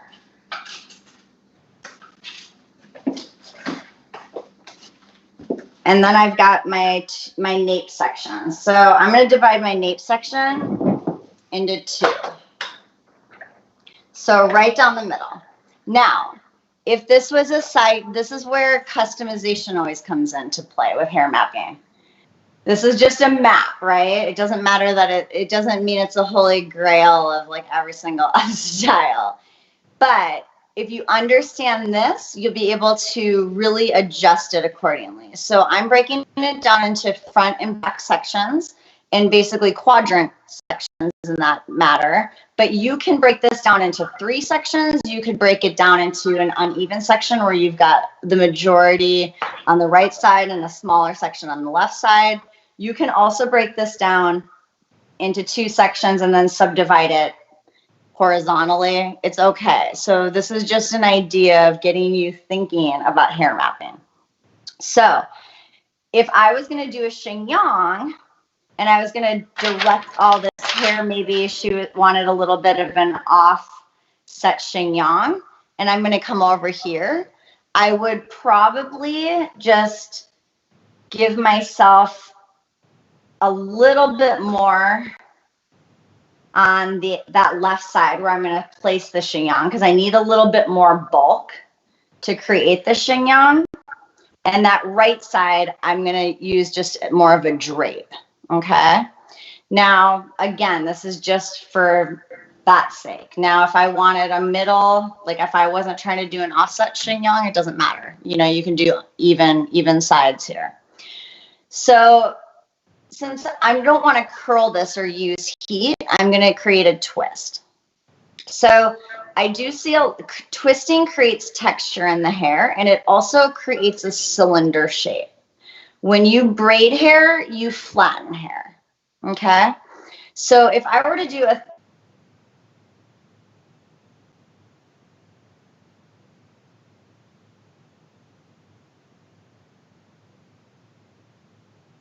see that? I like yes. it. Okay. I'm condensing the hair flat on a 3-strand braid. So when I pull this out, even if I'm, you know, ruching it and creating volume, I'm still creating a flat surface. So braids create, they compact hair, which is good if you have somebody with lots and lots and lots of hair and you need that compactness. But what I'm going to do is I want to have more cylinder or volume because my bride has finer hair. So if I do just a typical twist, which I'm going to just do a 2-strand twist. So I'm just twisting to the left with my left section and I'm crossing it over the top. And so my right hand, it does nothing but hold hair. My left hand's the one that's always twisting. So twist on the left towards the face, crossover. Twist on the left towards the face, crossover. Twist on the left. And again, working quickly, guys, because I don't care what this twist looks like because I'm going to pull it all out. So it doesn't have to be perfect. I'm literally just creating a cylinder shape. So you don't want to nitpick your work here. You just want to get that twist in. Like, you're not going to see any curling and you're not going to see any twisting. So it doesn't need to look perfect. You're just doing it to create texture and volume. Okay. So I'm going to now, I've got that twist going, and now I'm just going to start ruching it out. And I'm starting from the bottom or the tail because I've got more give that way. If I start from the top, it's just not going to give as much. And you're going to be working twice as hard because then you got to go back and re-pull everything that you just pulled out. So, Danielle, we have a question, which is, what kind of comb is I'm assuming it's the pink one with the little, yeah. So this is from my girlfriend, actually, Mariah, who makes pink pewter. And it's called the Never Let Go comb. So it's cool because you can actually feed it through your hand and still work. Sometimes I'm just not that coordinated. I'm just going to spin her a little bit. I love this comb, though. It comes in a metal end as well. So she's got great stuff. And say the name again for us, Danielle. It's Pink Pewter, and you can order it online at pinkpewter.com. Yep. Right. All right, so this side section I'm actually going to subdivide because I want to have a little bit more flexibility in this veil, and I don't want it to be severe. I want to kind of create like a little bit of a sweep. So I'm just going to subdivide that back section, the back right section, and I'm going to show you another twist. So you guys just saw that I did a 2-strand twist over here to create a little bit more bubbling. And with this, I'm actually just going to twist towards that 2-strand braid and ruche it with my fingers as I go. And you'll be able to see again that this is just creating a little bit of texture and a little bit of volume. So I'm not worried about this yet because that's just gonna fill in where I need.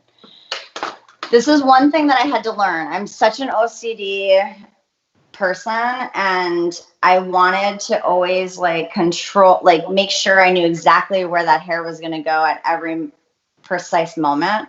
And what I realized is that like my upstyling goes a lot easier when I just let the hair do what it wants to do. And I don't have to nitpick it. I can just kind of, with mapping, I know what section I'm working in, and then I can just kind of let this hang and I'll go back to it later. So I always know where I'm at in the head. Now, again, next section, I'm just going to take this, and you'll see I use my hands a lot as well. And I'm going to use my Biolage Raw Frizz Control Spray to just kind of smooth some of the frizziness. But a lot of the times we always want to pick up a brush or a comb. And I use my hands a lot, especially with these like a little bit more organic textures. I feel like my hands kind of have a lot more control. So again, I took that whole section and I'm just twisting it to the left towards that chignon. And I'm going to go in and just kind of slightly ruche it. And then once I get a nice, beautiful shape, I'm going to go in and bobby pin it. So you can see that literally in 3 quick sections, I've completely controlled this entire bottom nape area all under the occipital bone. And I can't tell you how many stylists, when I go teach this, they're like, oh my gosh, I spend 30 minutes trying to do that section. And then I get so focused on it and I'm rushing through the top because most people have so much hair down here. The mannequin's a little different, but this is where the majority of the hair on clients live. So if we can conquer this in quick 3 sections with a couple twists, we're good to go. So after I get that pinned in, I like to show this technique too. We don't need 100 million bobby pins. All we need is an X. So I'm basically just X marks the spot. I've got my 1 bobby pin here. I'm going to take my other bobby pin and I'm going to make sure that I exit across, and that's going to lock in that bobby pin. Now, I've got the tail still hanging down and I've got these ends out. I'm not too worried. I want to create the chignon, but remember, guys, this is all coming back still. So I don't need to make all this perfect. I just want to keep moving through this style. And that's the beauty, again, of mapping this out. You can move quickly through this. So I do want to create the chignon, though, at least to kind of know what it's going to look like. Now, if I'm not committed to it, I use a hairpin. So hairpins can be, you can literally kind of take this and wrap this around and stick a hairpin in there and not worry that I'm going to damage the style. If I don't like it, I can take the hairpin right back out. If I stick a bobby pin in there, it's very grippy. It's in the UK, they call them grips. So if I stick a bobby pin in there and I go to pull it out, it could pull something I don't want out. So hairpins are great. I use them to like expand hair, but I also use them to kind of just place hair until I've completely committed to it. So for the sake of this, I'm going to go in and I'm just going to put a hairpin right there. And I'm going to move on because I know that this is going to come over this and we're just going to continue to bulk this up. And would you normally use a stool when you're doing an up style? I do sometimes, and I stand sometimes. So like when I'm working in the back of the hair, I usually do sit because I like to be a little bit more like balanced and focused. And then when I start working in the front, I tend to stand over the client and use my mirror a lot. So, you know, I think with balancing and upstyling, like a mirror is like a must, you know, or you have to have like, sometimes we don't get that luxury when we're on site with a wedding. So like I'll keep walking around my bride, but like I always keep checking from the front. So, all right, so I'm going to drop my ponytail now. This was my top section.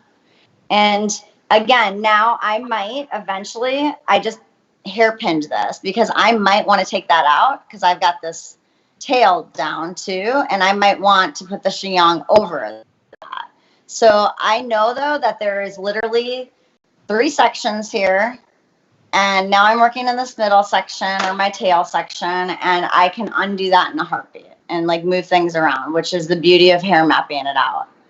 So again, I'm gonna take my tail, and because again, I want to create a little bit more bulk. My Josephine is she doesn't have quite as much hair. So I'm just going to do my 2-strand braid. So again, twisting on the left side, crossing over the top, twisting on the left side, crossing over the top. Don't overcomplicate it. We're not trying to create the perfect twist. We're just trying to fold and wrap and secure hair. Again, I'm going to use an elastic, and I always use an elastic on my ends of my twist because then this way I can expand it. If I use bobby pins, I'm going to be locking it in. So using an elastic, and then from the bottom, I'm just going to start pulling this out. And as I go, if you guys have any questions, just type them out. Let me know. All right. Now, from there, I actually am going to purposely move on because 90% of hairstylists are going to want to make this perfect and figure out all of this before they move on to the rest. And I purposely want you guys to get out of that whole mindset.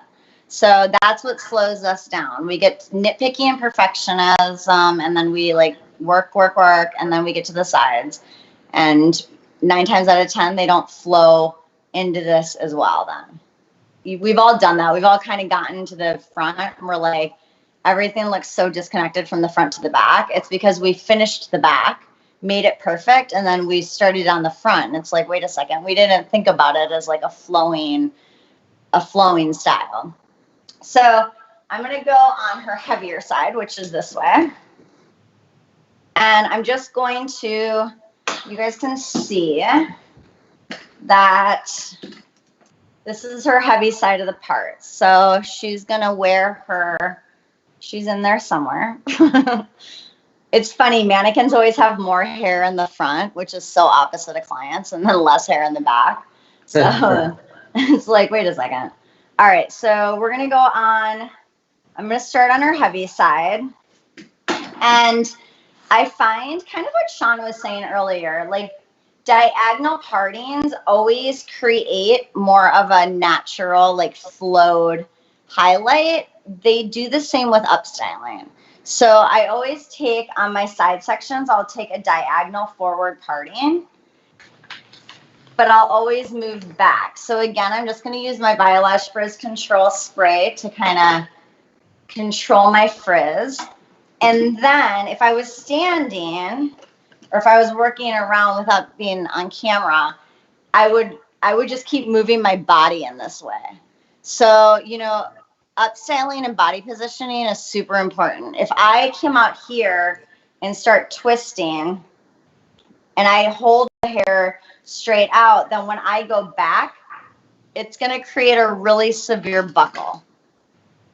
But if I am holding it back here when I'm twisting, I'm holding it where it naturally, organically is going to fall. So I have more control over the way that I can ruche it over. I can visually see exactly how it's going to lay rather than holding it here and twisting and then just directing it back.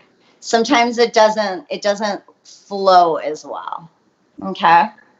So I'm directing it back, ruching this as I go, and then letting that fall in.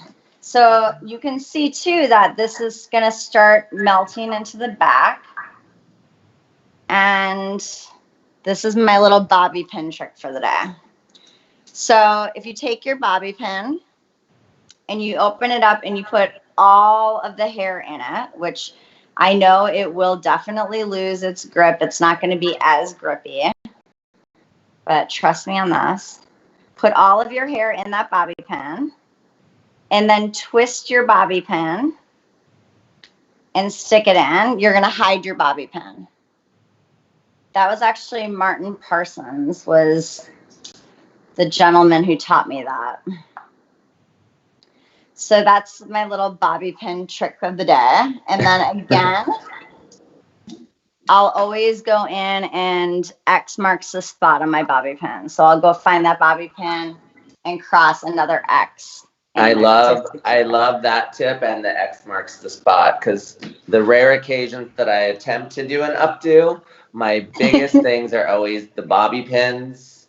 And then also I love just like you're talking about how like you don't have to have so many bobby pins. Like you're just doing an X and you can tell you have a lot of control over what's going on. Honestly, it will, if you lock those bobby pins in with an X, a lot of the times the bride's like, oh my God, I could not get those bobby pins out last night. So the hair's not going to go anywhere. The hair's not going to go anywhere at all. Now I'm taking my next section and same thing. I'm just kind of twisting it back, ruching it as I go. And I purposely also, I did run a quick curling iron over this, but I did it in like 5 minutes, guys. I didn't want this hair to be perfectly prepped because I don't believe that that's fair. You know, she has a little micro crimping in there. I don't know what the hell that's from. That's from another class, I guess.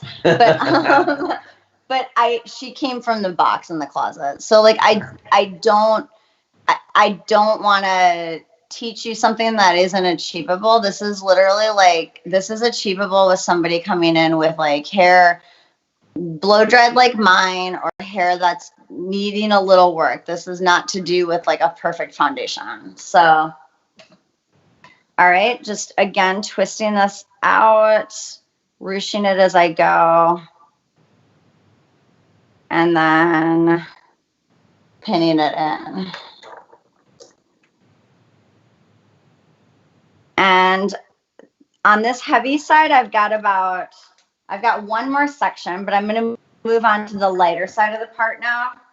And I'll organize that last section on the heavy side of the part at the very end. So making sure that X marks the spot on those bobby pins. It's not going anywhere. I'm giving it a good tug. That is not moving. And you guys can see how this is coming along. All right, and you guys can see too, I'm talking, but can you imagine if I wasn't talking, how fast this would go? I mean, this is like, one of the things that my background, and I live in South Carolina, so we have a lot of bridal. It's a destination bridal place. And I learned very quickly in the world of weddings that somehow our industry, out of all the industries, got a little gypped with wedding hair. Because it's like you buy a white dress, it's 10 times the expense. You buy a cake that's a wedding cake, it's the same taste, it's the same ingredients, but it costs 3 times as much. Wedding hair, I'm like, why do they compare it to prom hair? So I wanted, I can only be competitive in a market with price, but we were the more expensive salon, but what I could really do is be really competitive in time. So we could turn out a couple weddings every Saturday. And my stylist learned how to do up styles in 15 minutes. And they were fast and efficient with them. And we actually charged more because brides were happy that they could not spend the entire day sitting around getting their hair done.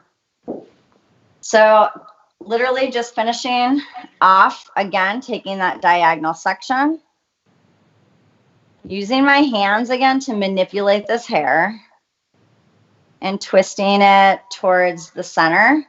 As I'm twisting it, I'm just going to ruche this out. And the ruching can be as detailed as you want or as organic as you want. I always say that a little bit more detailed is better, and then you can make it a little bit more messy. You can always pull this out because there's a lot of elastics in it, and if you're really going to pull it out, before you pin all these twists in, elastic the ends, elastic the very end. And then that way you don't have to worry about if you really wanted to expand this.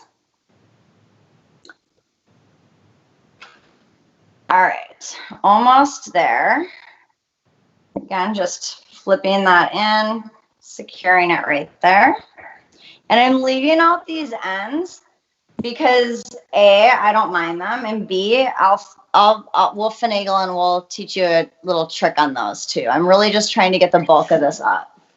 All right, so this is where I would use my mirror for sure. Make sure that before you secure this, because this is really what they're gonna see, is that they're happy with it. Now at this time, you're going to get a lot of brides that are like, oh yeah, okay, let's side sweep this. I want something around my face. I always ask, like, what's the weather? Like, how does your hair hold a curl? Because if it's going to be like this thing floating and stringy, why bother? But this is also a time you can really like get some height in here. So if she right now is already like, oh, well, I want some more height up here, I can take my tail comb and start pulling this to get more volume. I can also take my hands and just start ruching this. Because it's got an elastic in it, and that's how it's secure, I have the flexibility to do that. I don't have to worry about this being so tight on the crown that it's not going to move. So I can kind of give her a little bit of volume in here right now. A lot of the times too, I love my texture builder, which is like a dry volume spray. I actually don't encourage a lot of hairspray while I'm working, because the more hairspray that you actually put on the hair, hairspray sits on the outside of the hair and it starts getting very spider webby. Mm-hmm. And a lot of the time people will keep spraying as they're working, and by the time they get to the end, they've crossed this little peak of like, I had control over the hair, and now all of a sudden the hair all looks like messy. And it's usually because of the hairspray. So I use dry texture sprays, height riser, which is a powder, like the volumizing powder is a lot for upstyling. Anything that's dry and it gets a little texture, but might not lay on the top of the hair. Okay, so I'm going to go in and finish this side. Again, just using my hands, using a little spray to control the texture. If she wants a little bit of veil or whatever, sometimes I'll go in and try to take like a little bit of an organic or even a weave. Like Shawn was saying, like just weave out a little bit of hair. That keeps it not so severe. So, you know, a lot of the times sometimes we don't even know why we do certain things, but putting technical aspects into it, like weaving out the hairline to create a little bit of softness and flow will be better than taking a slice. Because then if you just slice it out, you're like taking a chunk. But if you weave out a couple of pieces, you're just creating a little bit of like softness around the hairline. So I just wove out just like I was going to do a highlight right on her hairline. And then I'm going to take this section and again, pretend I'm walking around her. Like I would do this in the direction that I want to work. And ruche as I go. And then also because I've mapped this out, I can definitely see, like I was holding it up here, but maybe it looks better down here. You know, if you can get a general idea of what the style is that your guest wants from a picture, then you can create the shape and customize it to their neck, to their structure. You know, not everyone has a perfect, beautiful, long neck, and not everyone has a perfect hairline. Some people have to have a little bit more fill-in down here. Some people don't look good with all of this exposure. You know, their hairline might be severe, or they might have a thicker neck and they want to actually soften it. So, you know, this is also giving me visual to be able to better complement my guest. So I'm going to come in here and I have these ends, but I'm like, man, I'm not really that worried about them because actually that's going over these pieces and I might just need to take one little bobby pin and tweak that. And this is another reason, guys, that I just say keep moving on. If you make everything perfect, you're going to drive yourself crazy and you're going to spend way too much time. These pieces are not finished. They're the ends of another section. But if I'm going to literally take this and ruche right over the top of them, then it's as easy as me taking one pin and tucking these up underneath. And that's why I'm so adamant about move on, move on, move on. Don't worry, don't nitpick, just move on. Get the majority of the style up and then we can finish it off. So you can see that basically just hit everything. All I have is these little tiny crappy ends. And all I'm going to do is take one little bobby pin. Again, I'm going to take my trick. I'm going to put the whole bobby pin on the ends so I encapsulate all the ends. And then I'm literally just going to roll this bobby pin around the ends. And it's like literally rolling the ends right in and just sticking it up somewhere. So I've like basically taken all those flyaways and just hit them. All right. And then other side, and this chignon is still down. So again, these ends might be hidden with that. I'm not 100% sure. I want to give myself a little leeway on this finished style. So last section. Again, I'm going to do it from the front. I want to make sure that I see what she's seeing.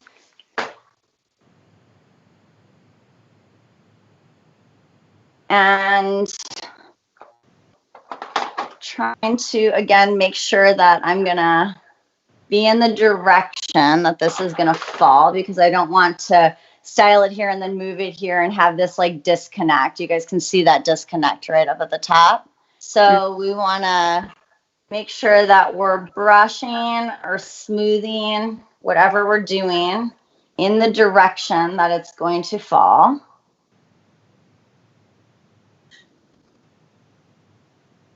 And if I was doing this in the salon, I'd be standing over here pulling that. I'm just going to fake it till I make it with you guys here. Let's see.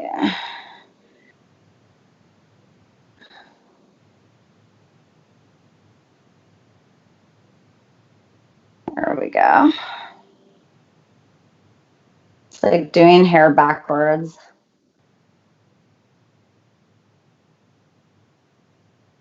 Swoosh that. All right, now I'm going to move over. Do you guys have any questions so far? How's everyone feeling? Yeah, there's two questions on here. Do you prefer the hair washed the day before compared to on the day of? I don't necessarily mind. I'm actually I don't kind of go through that whole like come with your hair dirty thing. I would rather my guests come with their hair clean and I tell them what to put in it. And if they come with their hair like super clean, I always consider hair a fabric. So in order to work on hair, it needs to be a nice starchy cotton. So if 1 is silk and 10 is burlap, I want to be like a 6, like a starchy cotton. So if they come in with like, you know, a satin or a silk or anything like a microfiber, I will put a mousse in their hair really quick on dry and just blow dry it in really fast just to give myself some foundation. So I'd rather they come in clean. Okay, and then would you say that using an elastic when ruching makes it more secure? Yes, I think that anytime you want to really expand the texture and expand the twist, an elastic will always make it more secure. And then a bobby pin or a hairpin will place it. So if I know I didn't put elastics on every single end that I put in here, but if she was a client that was going to be dancing all night or something, I would probably elastic all these ends just to make it really, really, really secure. And then I could also really expand this texture. All right. So I'm going to get to the back. All right. Now we've got this last section I pinned in right here. Now we're going to finish this off. So I've got these ends that I'm not a huge fan of. Now this is where you could pick up your iron if you wanted. And you could just hit that little bit if you wanted. If you're going to smooth out the sides with the iron, you know, why not? I'm going to, for the sake of this, though, I'm going to do my little bobby pin, hide the bobby pin technique, just so you guys can see again. So just twisting these ends around the bobby pin to twist them in, and then just go in and pin that in. And now I'm going to figure out how I want to finish this tail off. So this was my chignon. I'm going to go in and literally just, I think, keep expanding this a little. Now this one had an elastic end, so I can really kind of pull on it and really expand it.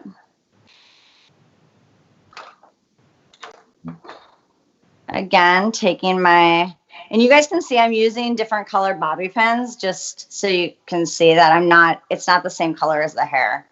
I would recommend that you use the same color as the hair bobby pins.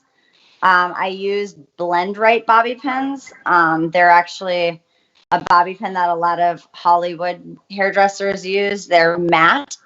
Actually, this is a Blend Right bobby pin. I'll show you. This is a Blend Right bobby pin. This is a blonde. It's like a taupe blonde. So they're matte and they come in like blonde, white, taupe, light brown, dark brown, black. And I love these because they're really invincible in the hair, even if you don't hide them all. All right, so using my hairpins. Hairpins, again, guys, are great. I get these ones, actually, the serrated hairpins at Sally's because they have a little grip on them. They're not just smooth. But I use hairpins to really, like, place hair that I'm totally unsure of before I want to secure it. I also use hairpins to expand shapes as well. So I'm just going to use hairpins until I'm 100% committed to where I want the finish of this to be. And then I'll go in and bobby pin it in. And then I'm just going to start ruching this out. So these little guys were my only ends that I still have left out. I'm kind of actually liking these. I might just take my iron now and kind of hit these. I don't know. I think that you can see that if she was kind of like a boho look, taking that might create a little bit more severity, where having a little bit of softness is really nice. And you can just now this is like the only part that you have to iron. I also love these mint tools. I don't know if you guys have heard of this company, but they're from Canada. And the reason I love this is look at how long these barrels are. So if you think about how fast I can curl a head of hair if I had to curl it, it is so fast. Like, I use this on my hair in the morning and I can curl my entire head in like 3 minutes. So I just really like these curling irons. So I'll just go in and I'm basically just creating a little bit of a sealed ends here. And I'm going to go in and just do it in different directions. And that creates a nice little finish. And then I'm just going to seal the ends of these little whimsical pieces that I left out too. And in order to do this, I always, like, Philip Wolf actually taught me this, is that little drop the tip technique, so you don't get such a spiraled curl. So you're always just kind of dropping the tip under, and it just creates a nice, like, little wave rather than such a curl. So I'll show you on this side again. So I'm working the cuticle, and I'm doing a rotation, and then as I walk my hair out, I take the tip of the iron and I'm dropping it underneath the hair and then walking it back out, taking the tip of the iron, dropping it underneath the hair. And I'm going to keep repeating that. So I don't get such a tight curl. It's a little bit more of a loose kind of twist.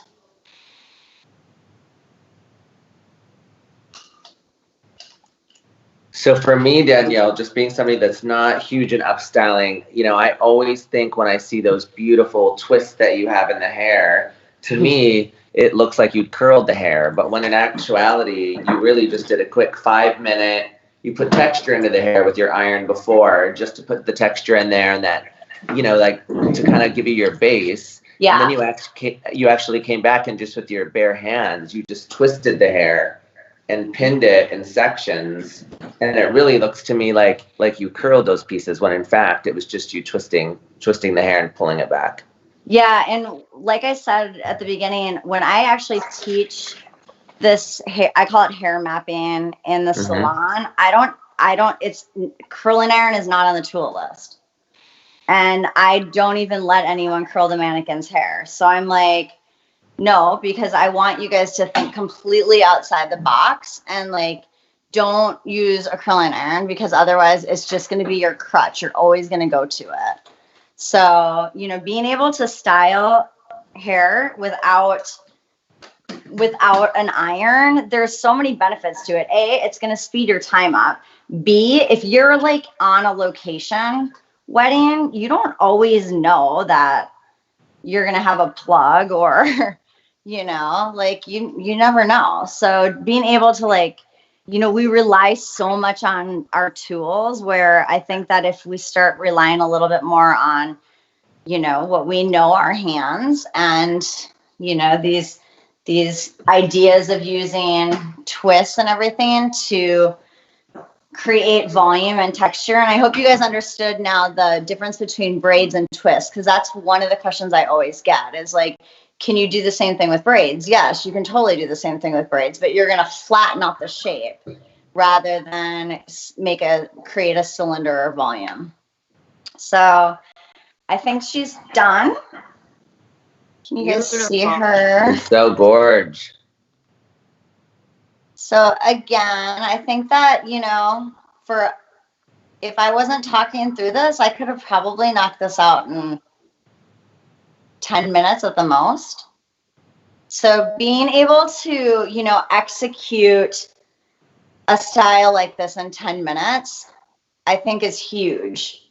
And I really, these are great. This is great to practice while we're home right now, because, you know, you can really understand this whole hair mapping idea. And, you know, I think you'll be able to break down a picture, because if you look at it, this is so Pinterest, right? Because this first section, that orbital section, is where all that like ruching, and then they always put like a braid right here. So like, if you think about it, all those braided styles that have a braid right here and have like this like volume right here, that's exactly what they're doing.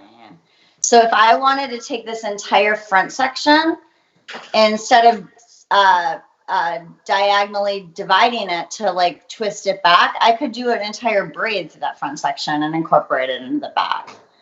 And then if I also, you're seeing those half up, half down. So if I didn't do anything with the nape and I secured the tail, the orbital first ring, and then I did my braid right here, and that wrapped around across the ring, and maybe I did a braid on this side so they like covered the tail, the elastic, and then all of this is down. So it's really like, it's really what you're seeing most of the styles. This map will work with most of those.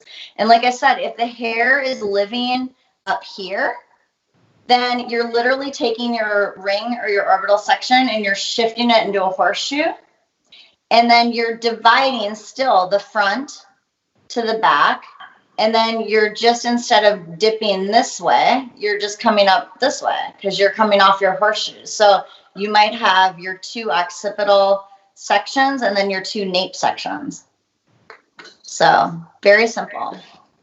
Very good. So many people have said, you know, there's hearts. They've learned so much. I think really, really amazing. It looks beautiful. Thank you. Thank you. Yeah, if you guys want any more, I love actually doing these. I never in a million years, like I was like, no, you know, Alfredo's like really showed me a lot of like amazing social media stuff. And I was a little like camera shy at first. And now I've been doing so many lives with this COVID. I'm like, just keep handing them to me. Send me questions. I'll get on and do a tutorial. So. Do you use a finishing spray when you're done? So I use, there's two that I like. I use my High Amplify from the Matrix Total Results. And then I'm still kind of a fan of my Style Link, my volume fixer. They're both really good, strong hairsprays. And I will use Texture Builder and Height Riser usually for the majority of the foundation. I might use the Volume Building Mousse really quick to blow in some foundation if they come with their hair just like silk, you know, and I put that on. It's got a watery texture. So I put that on dry and just hit it with my blow dryer as fast as I possibly can. It's not like a blowout or anything like that. It's just to get some oomph in there, and then spray them with Texture Builder, dry texturizing spray. And then, you know, I start working, and I only pick up my curling iron if I have to. So like get in with your sectioning go. And if you need to put a little oomph or a little heat to one section, okay, fine, go ahead and do that. If it's going to give you some volume, or take your micro crimper, like Sam Villa has one, Christopher Benson has one. Yeah. You can use that within the section. You don't have to micro crimp the whole section, but if you just go in and kind of randomly give a little crimp, you won't actually even see the crimp, as long as the key to crimping is you guys have to brush it out with a cushion brush. So if you micro crimp hair, it will give it volume.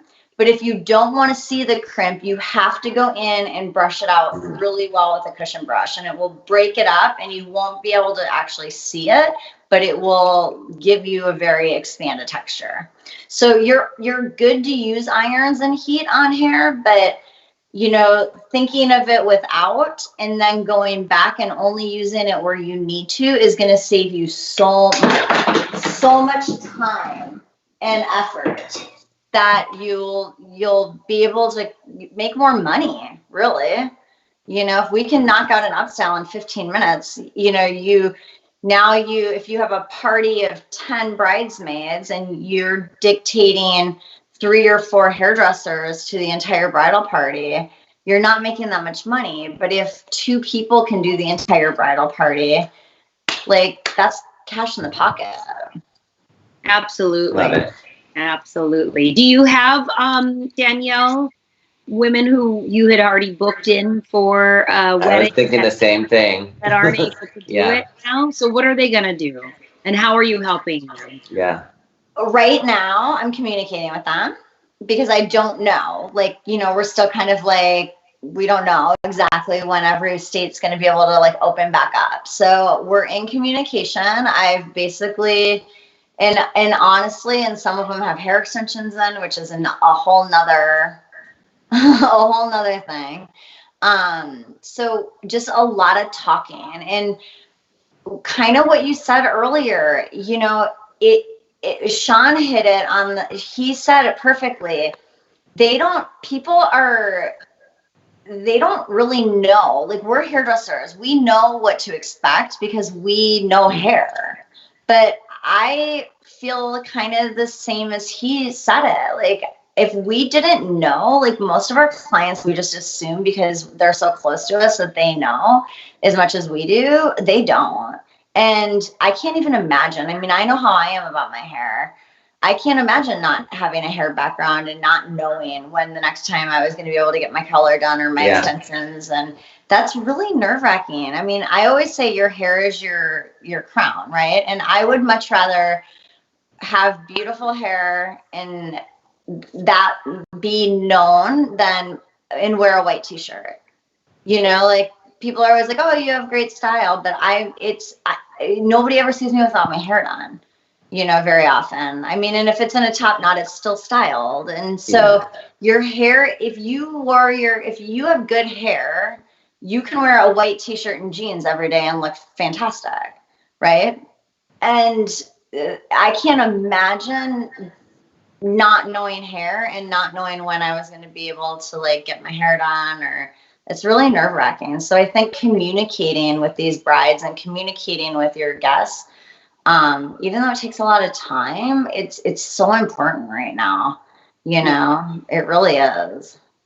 It is important. And I think if we have guests, we would have been doing them. And since we're not, maybe we have the time. Yeah, I agree. I was thinking the same thing. I mean, I think it's a really good way to focus. We're talking about this restlessness, you know, or getting out of ourselves and doing something like contacting our clients right now, just saying, how are you doing? You know, how's your hair? And just the emotional piece, it almost sets us up a little bit too for when we do go back. If we're having those communications, we've talked to them through some of those things already. So when they come in, it's not this influx of information that's being thrown at us. We're, you know, back to the protecting our vessel, Sheri, right? We're setting those boundaries and having those communications with them leading up to when we get to see them again. It's funny too, because you're right. And you kind of said it earlier, Alfredo, is like, you know, you were in a funk and then you got on the phone and you like talked it out. And sometimes I'm sure that there's hairdressers out there right now that are like, because I know, because I've heard it. I don't even like, I don't care to be productive. I don't want to like do anything right now. It's, you know, like I'm so depressed. I'm losing money. I'm in a bad place right now. And all I can say with that said is no matter how funky I feel, when I get on a coaching call and I'm helping somebody, or I get on a FaceTime call and I see my client smile and like I'm taking away some like anxiety, how I felt prior to me picking up that phone and doing the FaceTime, or prior to me picking up that phone and doing my coaching call, I might feel totally drained and go, I don't know if I can, I'm just tired today. I don't know if I can give myself. But if you can get yourself past that point and you do it, I guarantee you every single time you're going to get off the phone and off that FaceTime and you're going to go, oh my God, that actually made me feel better. Yeah. You know, and that's a common thing that all hairstylists share is we're all hairstylists and we're in this industry, not by chance. We all have that same personality. And that does feed us. And we're missing a lot of that human interaction right now because we're quarantined. So if you can, even if it feels overwhelming and uninspiring at the moment, if you can just make yourself do it, you'll feel better.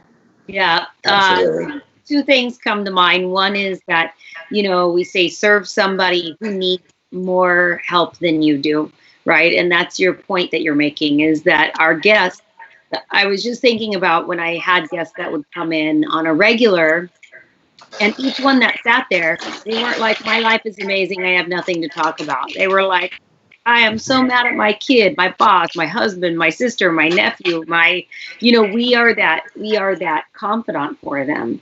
And so I keep going back to, we need to be that confidant for them right now, because they need us more than we actually know. And in the absence of a plan, take action. So when you take action, it automatically will, put you in motion, but the lack of action sort of keeps you out of motion. So Danielle, I'm not giggling. Alfredo eats on every call. We're on calls all day long. I'm like, I don't know where you put it. He must have like. Today I ate very little in the morning, and then I had a quick snack, and I'm sitting here going, I saw this protein bar to my left, and I was like, I need a bite. I need blood sugar. It's all good. I tease him a lot. Because anyway, I was like, maybe she won't notice if I do it real quick, or here to take a little bite. Well, then I also just am going to recognize it for all the people that are watching. Alfredo a lot, but look how good he had his guns out. Food is definitely a thing with me. Yeah, I get it. Danielle, will keep smiling, keep bringing amazing inspiration, keep being the bright angel of hope that you are in this world, because people need it. They need you. They need these amazing techniques. And everyone watching, make sure that you are absolutely following Danielle at Danielle Keasling on Instagram, because she shares such amazing tips on hair, but also just on life in general. And for that, we are super grateful. So thank you, Danielle. Thank you guys for having me. Love you, Danielle. Thank you so much. It was amazing. Bye. Bye. So it takes everything in me not to start trying to do it on my own hair while while we're waiting. I want nothing more than to try to figure that out. I had the same thought, because now I have this mannequin here, and I was like, wait, maybe I should have it here and be like following along. Maybe that's a thing for upcoming ones, Yeah, maybe.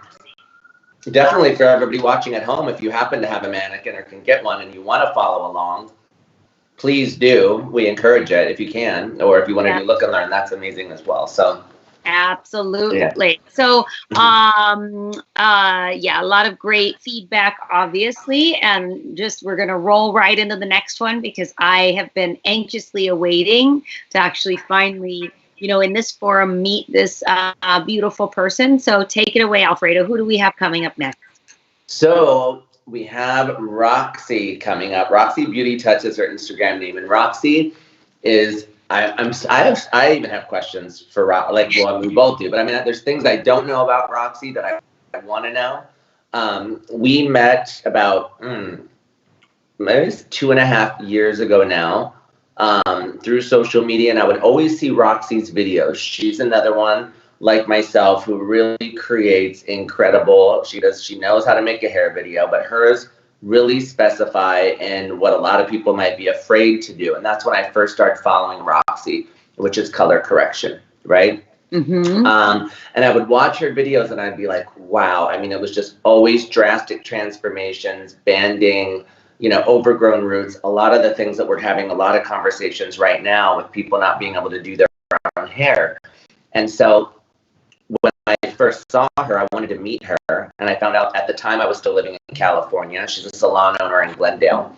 And we met through social and did some campaigns together. And she invited me to her salon with Philip. She wanted to make hair videos together. Oh, fun.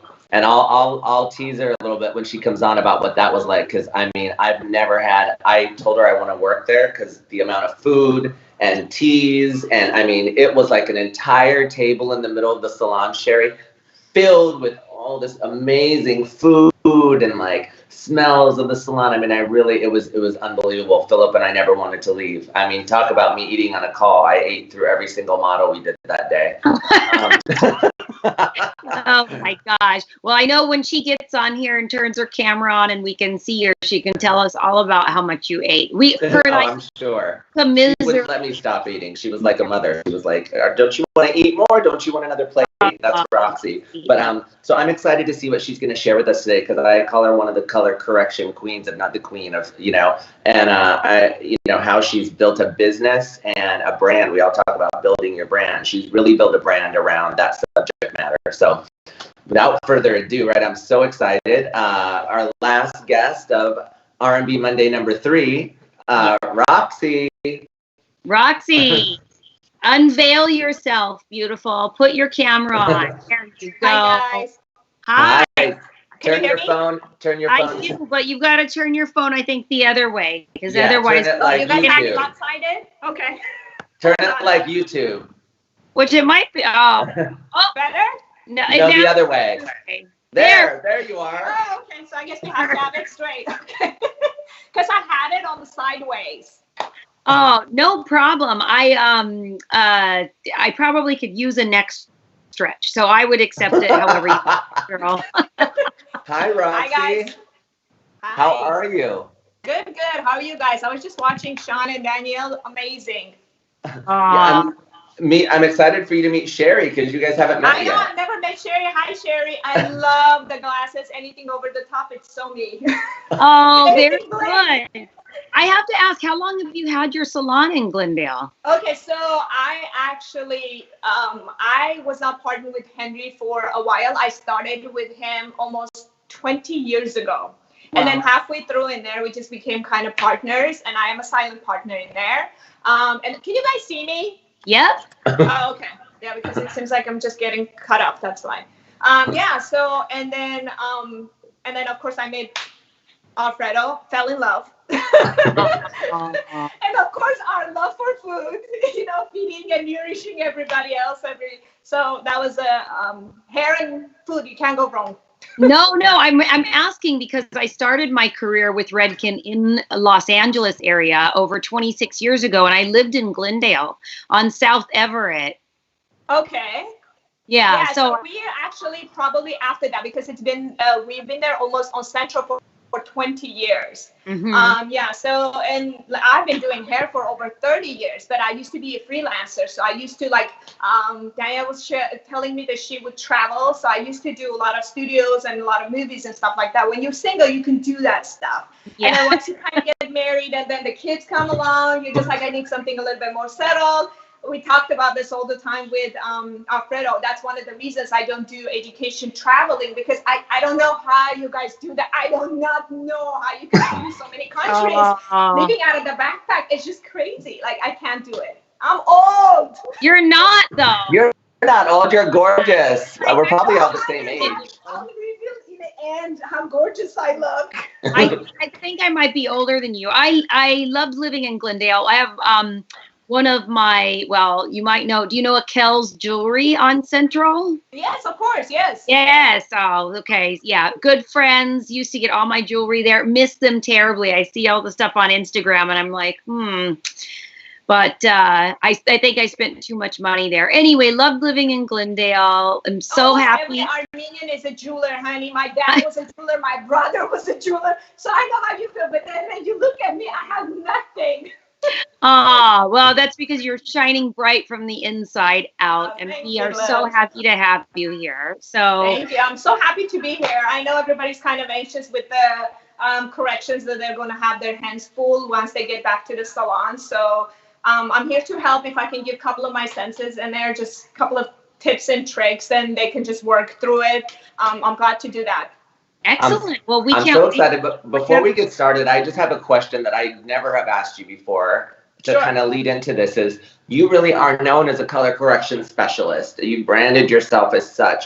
How did you get there? What is it about color corrective work that, you know, made you decide that you wanted to brand yourself that way? Like, how did that come about? Okay, if I tell you, this is really, really funny. When I started doing hair when I was 16, 17, because I was very, very patient and I had this kind of warm approach to people. And, you know, when you start from the cosmetology school, you know, you're working with all these old ladies. So every time there was a mess up hair or anything like that, my teacher would literally sit that person down on my chair, okay? Because I was so patient and I'll take my time and I will do all these things. So everybody else was always telling me, once you open your salon has to say before and after. So that's how it started, by before and after. And they're like, because you literally just been doing this since I was 17 years old.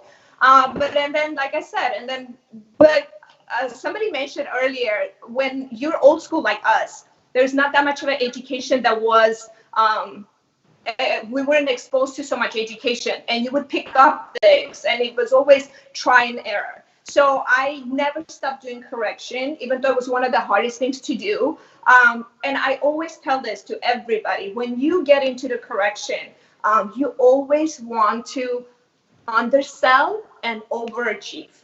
You know what I mean? So you never want to tell them, oh my God, yes, this is going to be perfect platinum blonde, I'll get you there in 2 hours. Realistically, we don't know if that's going to happen or it's not going to happen, because this is the first time you're meeting that client. This is not your regular client, you know. So you always want to be more comfortable telling people they're not going to get what they really want, but in the end, when you really, really deliver what they came for, that's the client for you for life. Nice.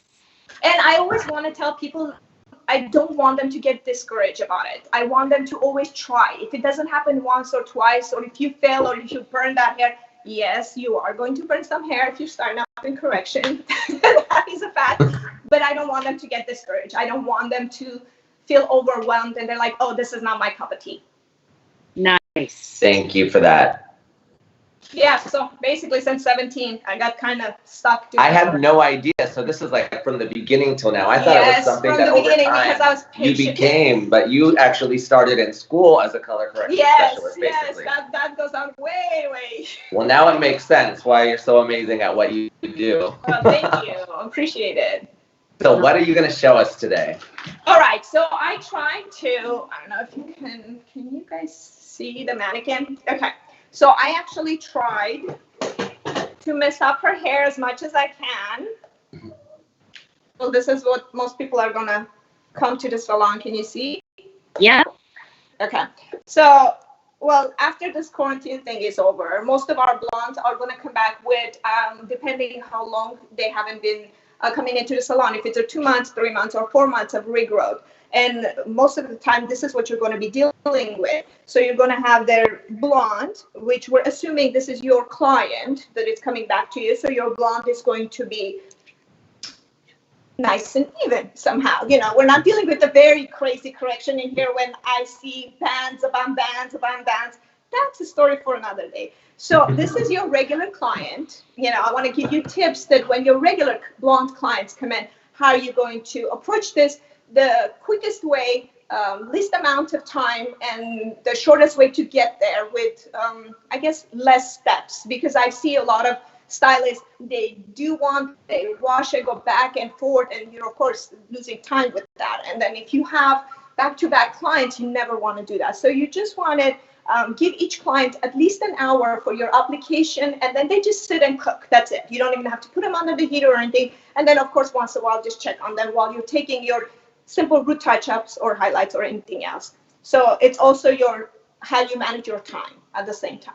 So this is your regular client. She comes in. This is your blonde. You have your roots going on. Okay. I usually start from the back. And I always tell the clients, stylists, to start from the back, because if you're not comfortable with your speed, you always want to have the access to the back to be able to wash the hair in the back. Again, like I said, because I'm old school, I'll give you the biggest tip of mine. I start from crown down. Instead of from the nape up, I start from crown down. And I'll tell you why. Let me separate this. I'm not the best at, sectioning. Everybody has a weakness. My weakness is sectioning, okay? That's okay. It looks separate to me. Okay? All right. And then let me put on my gloves. Even though this is mannequin, we still want to be.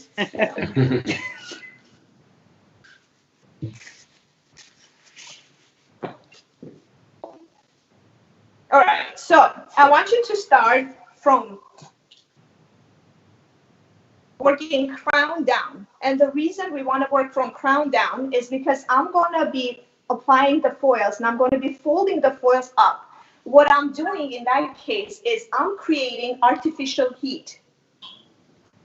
So when I flip the foils on top of each other, I'm creating artificial heat because I want this part to lift same time as when I'm done in a nape area. Because the minute I'm done in a nape area, when I'm flipping all these foils down, all of this is going to create so much heat. That's why you always have, when you look at the blondes, they always have this kind of shaved back because everything is like over processed. That's the reason, because a lot of stylists start from the nape working up.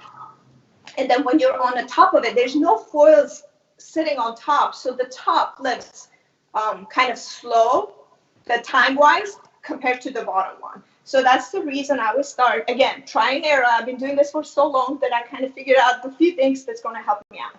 And then I want you to separate them in 4 sections. This mannequin does not want to work with me today. She's like a client that's on her cell phone, like moving her Constantly, head around. I know, right? Okay, so when I'm taking the sections, I want you to take very small and fine sections when you're applying the lightener. I don't like to fold my foils. The reason being, if this is my client, that means she's already a level 10. And when I fold foils, I notice sometimes the blonde gets in there, and then that's how you get your damage, and that's how you get your breakage out of it. So what I do is, I just like to use, I cut my foils about the same length as the regrowth is. So I won't have to have a problem, and I don't have to bend the top part or anything like that. And I want to go just like a 1/4 kind of millimeter away from the scalp, and we're going to apply the scalp the last. So, okay. So basically, we're just going to apply the lightener away from the scalp, and then kind of heavy on the middle part. This is where your darkest area is, and as we get closer to where her lightener, where your old bleach is, you just kind of do a little bit more of a feathery effect. You know what I mean? Like I'm using the tip of my brush. Ooh. I think, Roxy, if you try to see the little knobs underneath her head, can you twist them to the right? It might tighten it up for you. Let me see. It did. Thank you. You can tell I never, ever. This is my first doll head since I was 19. Oh, wow. Forever. I love it. Perfect. Okay. So, all right. So when I'm applying the lightener, right in the middle, I'm going kind of heavy. Can you guys see, or should we go closer? Yeah. It's So perfect. bring it a little bit closer. So I'm using a very kind of a heavy. And then as I'm getting closer to her old bleach, I'm kind of like feathering it in just to break the demarcation line. And also when you look at it closely, you could tell that it's pretty heavy right in the middle. And on the bottom, there's barely any lightener. Reason being, because when the lightener expands, I still want this part to get very warm, very hot, and lift very quickly. But over here, we want it just to kind of be very slow, like slow it down. What I also do in a lot of cases, this is somebody who's starting new, or it's a new client, you don't know what the previous stylist used and what kind of a lightener they used or how the volume of the lightener is. I want you to go ahead and apply a little bit of like a conditioner or a bond builder or anything that you kind of will slow down the lift. And then I put another foil on top. And then I just kind of bend the sides. Oh, that's interesting. Both you and Shawn used black foils today. Yeah, right? I was just thinking that too. Well, okay. I'm one of those stylists. I don't own anything in the house. I do not have a single hair color, bleach, nothing in a house. So what you see is thanks to Fremar and everybody else, they've been sending it because I had a class coming up in May. So whatever this leftover for the students that I was going to give it out. So all of this is that. So I just kind of fold the foils like I told you up. And then I'm doing the same thing, super fine, thin sections. Oops.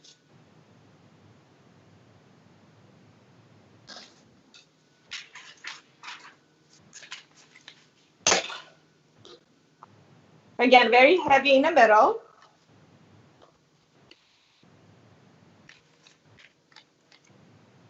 And as I get closer to the older bleach, I'm just kind of feathering it in just to break the demarcation line.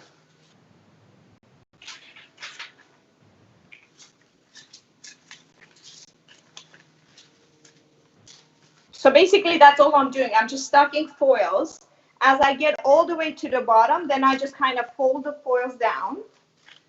And then you will be surprised, actually, I've done this in a class so many times. When I drop the foils in 15 minutes, when I open the top foil and I open the bottom foil, the lift is exactly the same in only 15 minutes difference. Wow. Because all of that foils, they're creating excessive heat and it just lifts the hair. So now that you will have all of this in about 15 minutes lifted evenly, you can go on to your sides. And then I do the same thing to the sides as well. So basically I start again from the top, work myself to the bottom. And so a couple key things there, because I love this, is one, you're going to get an even lift because you're taking super fine sections. Absolutely. And then you're relying on your foil to help to create the heat for you so that it's more even. Yes, so it just lifts evenly. I don't usually, on my platinum blondes, I do not like to use the heaters at all. Yeah. Because I want it to lift naturally. You know what I mean? And I think it's a lot more safer, and that's why a lot of my blondes, when a lot of people say, oh, if they're that platinum blonde, there's no way they'll have all that beautiful long hair. Yes, they do. Another thing is it's very controversial. A lot of people say, oh, I don't want you to use more than 10 volume or 20 volume. Well, it all depends on your client. If I'm working on a client that has a level 1 hair, do you really think I'm going to have her come in 3 days in a row for me to, bleach that hair? No.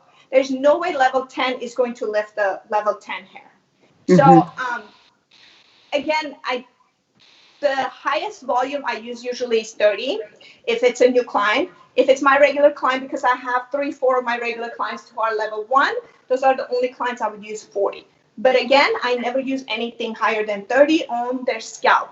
Another thing is, you guys all know this, I love, and I'm not going to show them, but the scalp oil.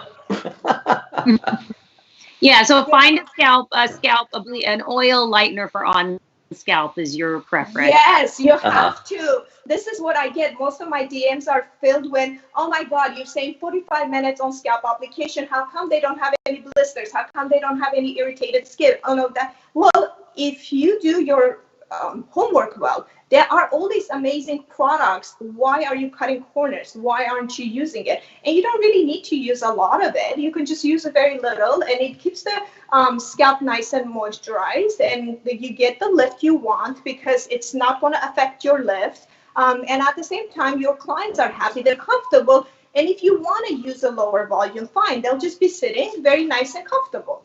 Yeah. You know what I'm saying? Totally. So on the side, what we're going to do, again, I'm just going to work from top to bottom. And again, when you look at it, I'm just going to be taking small sections, thin sections.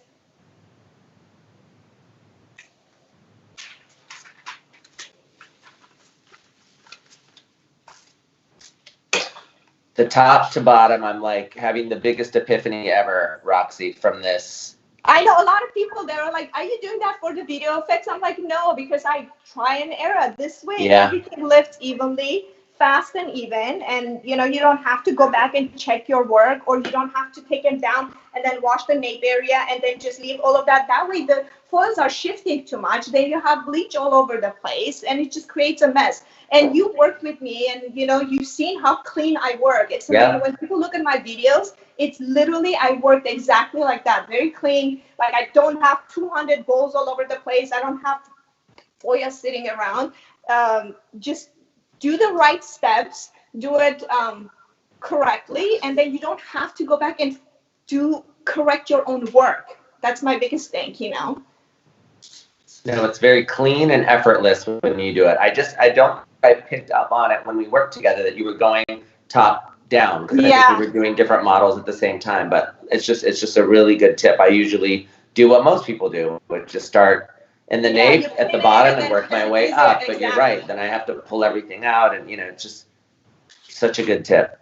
Yeah, so you just basically, and then if you look at my section, so it's almost 2 fingers. I give almost a 2-finger gap inside of my foils. So when I'm bending them, I don't have any hair stuck inside of my foils, and they're not shifting, or they're not like no bleach is being wiped away. So all of this just sits nice and perfect. And then I'll do 2 more.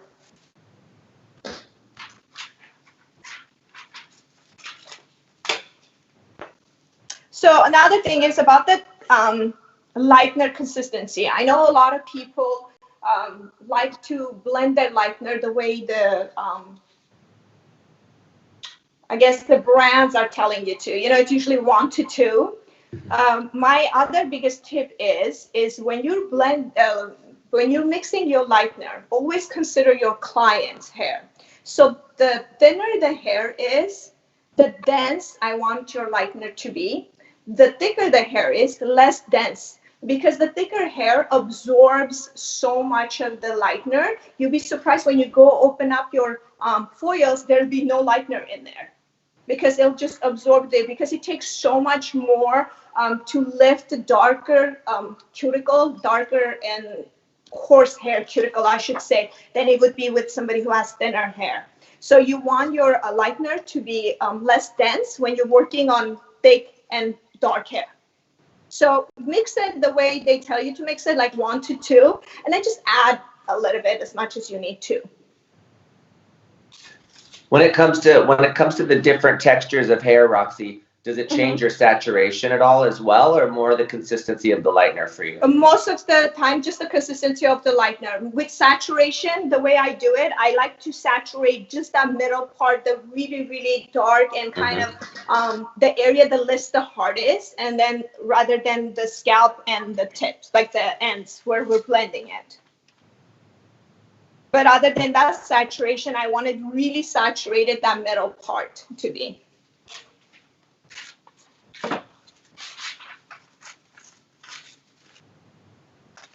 So that would be like your basic. So if you would just do that, And then I'll let them sit. Again, depending on the hair, if it's thin or thick, or if it's a level 7 or if it's a level 1, you keep checking it. Don't just be like, yeah, I've done this, now she's all in foils and she'll just be fine in 45 minutes or in an hour. No, no two hair are alike, and you just have to constantly check on that client. Usually when I do full on like a platinum card like this, I let them sit, I want to say about 30 to 45 minutes, then I go back and check. When the hair inside of the foils is already in about level 8, that's when I go back and apply on the bleach on the scalp. And on the scalp, again, like I said, you want to drop your volume and add the scalp oil. So if I was doing this with the 30 volume, I'm not going to do the 30 volume on her scalp. I'll drop it. I'll go 20 volume on her scalp. I'll add the scalp oil and then just apply it. And it's very simple. When I have my foils like this, all you have to do is just kind of drop the foils just a little bit, and you can see where, your old, like the bleach you started, and then you just kind of add it on the scalp. And then you kind of flip it. Mm-hmm. And then you go back to that. Now, my saturation has to be, like, I saturate the hair a lot. Like, I'm not even going to do super soft, like you would apply it like a color. You're applying it like a bleach. So the heavier your bleach, like, see how I do kind of clumps of bleach on my scalp. I really do like clumps of it because I want this to lift very quick, very fast, and I want all the lift to be even. So that's what I would do. Like, I just do very heavy clumps of it. The key to this is when you get back to applying it on the scalp, it's all about speed. Because the hair is already perfectly in foils. You're not going to make any mistakes. It's all about your speed. Go fast as you can. Doesn't matter if you start from the top, the bottom, whatever you're more comfortable. I always like it from the top because it's so much easier just to flip the foils. Again, it's all about your timing. It's all about how long that client is going to be sitting on your chair. And then just kind of apply it on the scalp and just kind of keep flipping it, and then just kind of flip them over. And then just let them sit for another 15, 20 minutes, and they should be done. Wow. Quick and fast. But, right? Yeah, nice.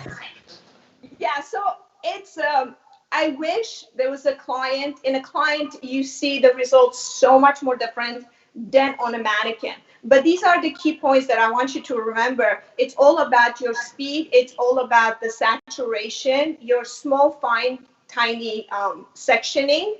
And basically, and everything else, you've done your part. Now it's up to the client's hair, how it's going to lift. Now the client's hair is going to tell you what you need afterward. If it's a acidic toner, if it's an alkaline toner, if it's a high lift. Another thing I wanted to talk to you guys about, because it's kind of controversial when I do a high lift after I do a bleach. A lot of people are like, no, you can't do that. That's such a no-no. Oh my God, that's not what it says. You should not. Well, if I'm working on somebody who is a very dark hair, and if I remove this foil, okay, because bleach can be kind of tricky. When you're looking at this, when I open it up and I'm like, yeah, she's perfect level 10. And this is a new client. I've never worked on her. So when I open that foil, after you wash it, then you see the horror story that's going on in there. And you're like, oh, shit, that's like a level 9 or 8, or that has so much more gold in there. Well, a lot of people reach out for a toner. And they try to fix that with the toner. What happens is that's the phone call they're going to get about a week later from a client saying, my hair is brassy. My hair does not look good. What can we do? Can I come back? So what happened right now? Now you're going to do a free service, right? Because that's your mistake. You're doing a free service, another hour out of your time, then you have to correct your own work. Why not do it then by the sink when you can see it? So if I wash her and she's about 8, level 8, she's not level 10 or 11, she's not that perfect platinum blonde. That's when you reach for a high lift. Instead of a toner, high lifts do basically 2-in-1. It's going to give you the lift that you want, and it's going to tone it for you the color that you want.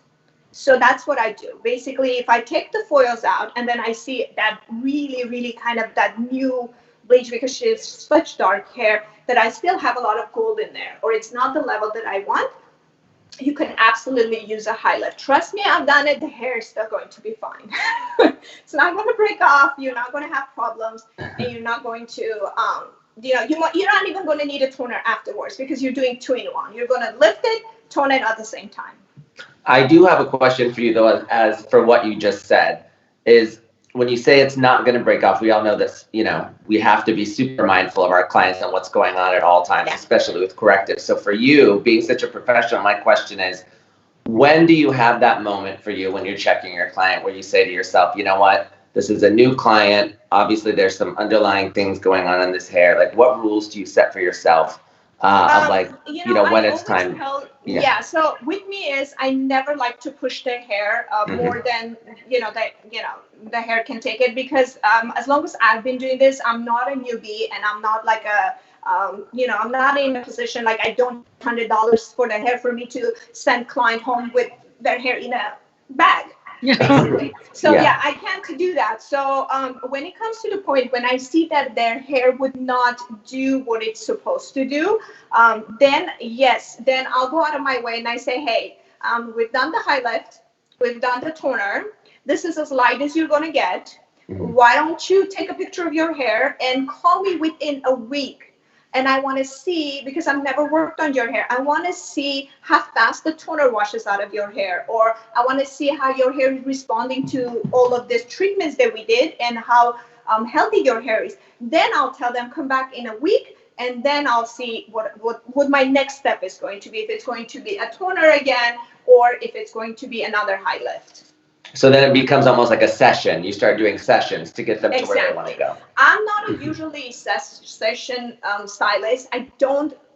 So basically, what I feel like, if I'm putting the hair, I know this is kind of controversial because a lot of people say, oh, but you're doing so much in such a small period of time that the hair needs to recover. What they're missing out is after each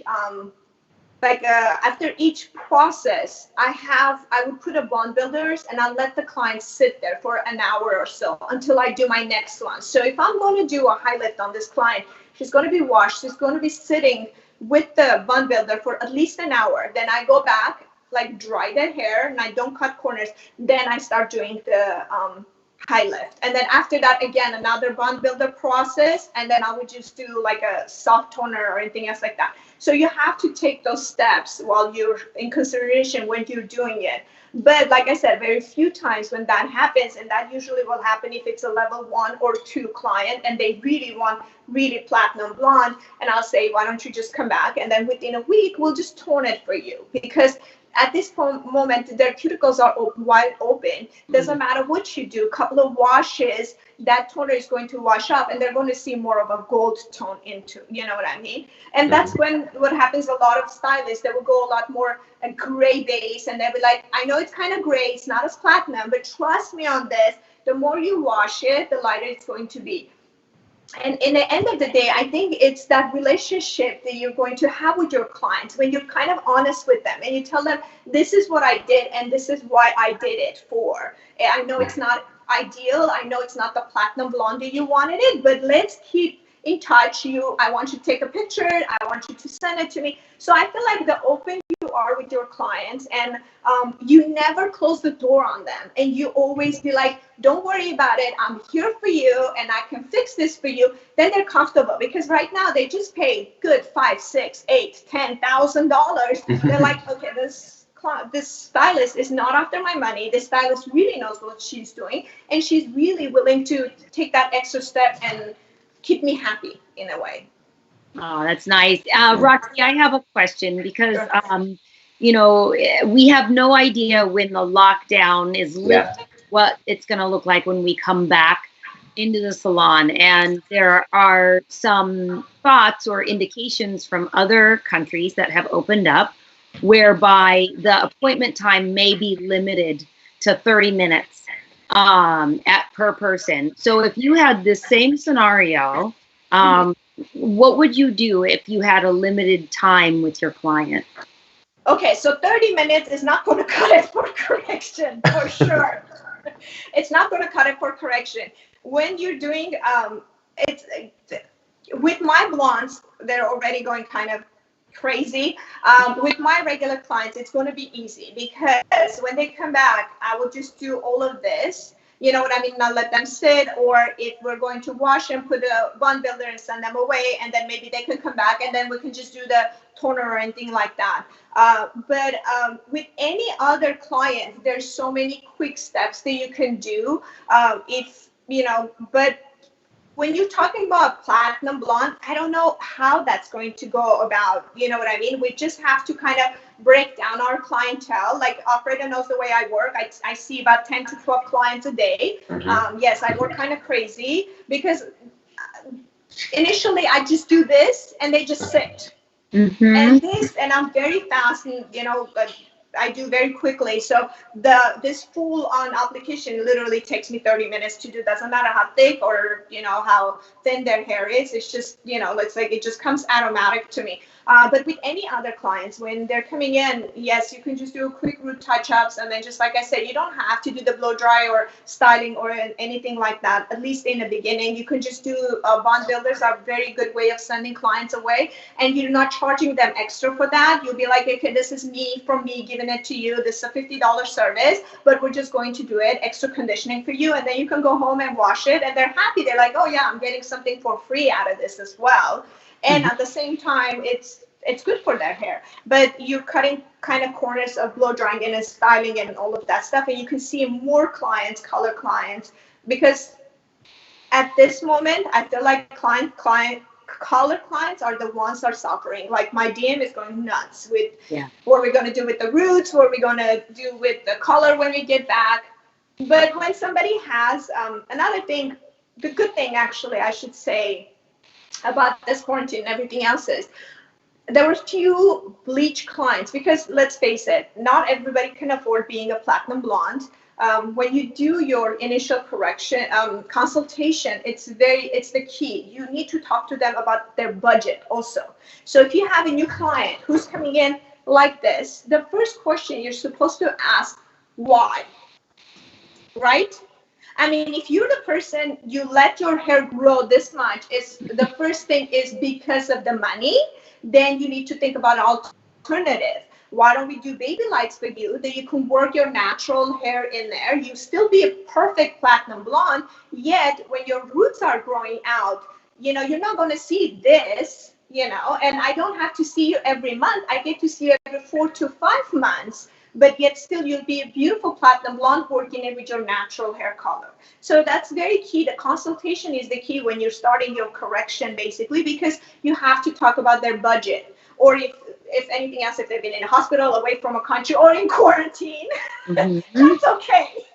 If you're okay seeing me every 4 weeks, 4 to 5 weeks, and pay so much amount of money, then yes, you take that as a client. If not, you kind of over direct them because they don't know any better. Just like Danielle was saying, not everybody is a stylist. They don't know what there is. All they see is beautiful platinum blonde hair, but there's so many ways to achieve that perfect platinum blonde hair. They don't have to be in your chair every 2 weeks. And a lot of people, we talked about this with Alfredo about a week ago.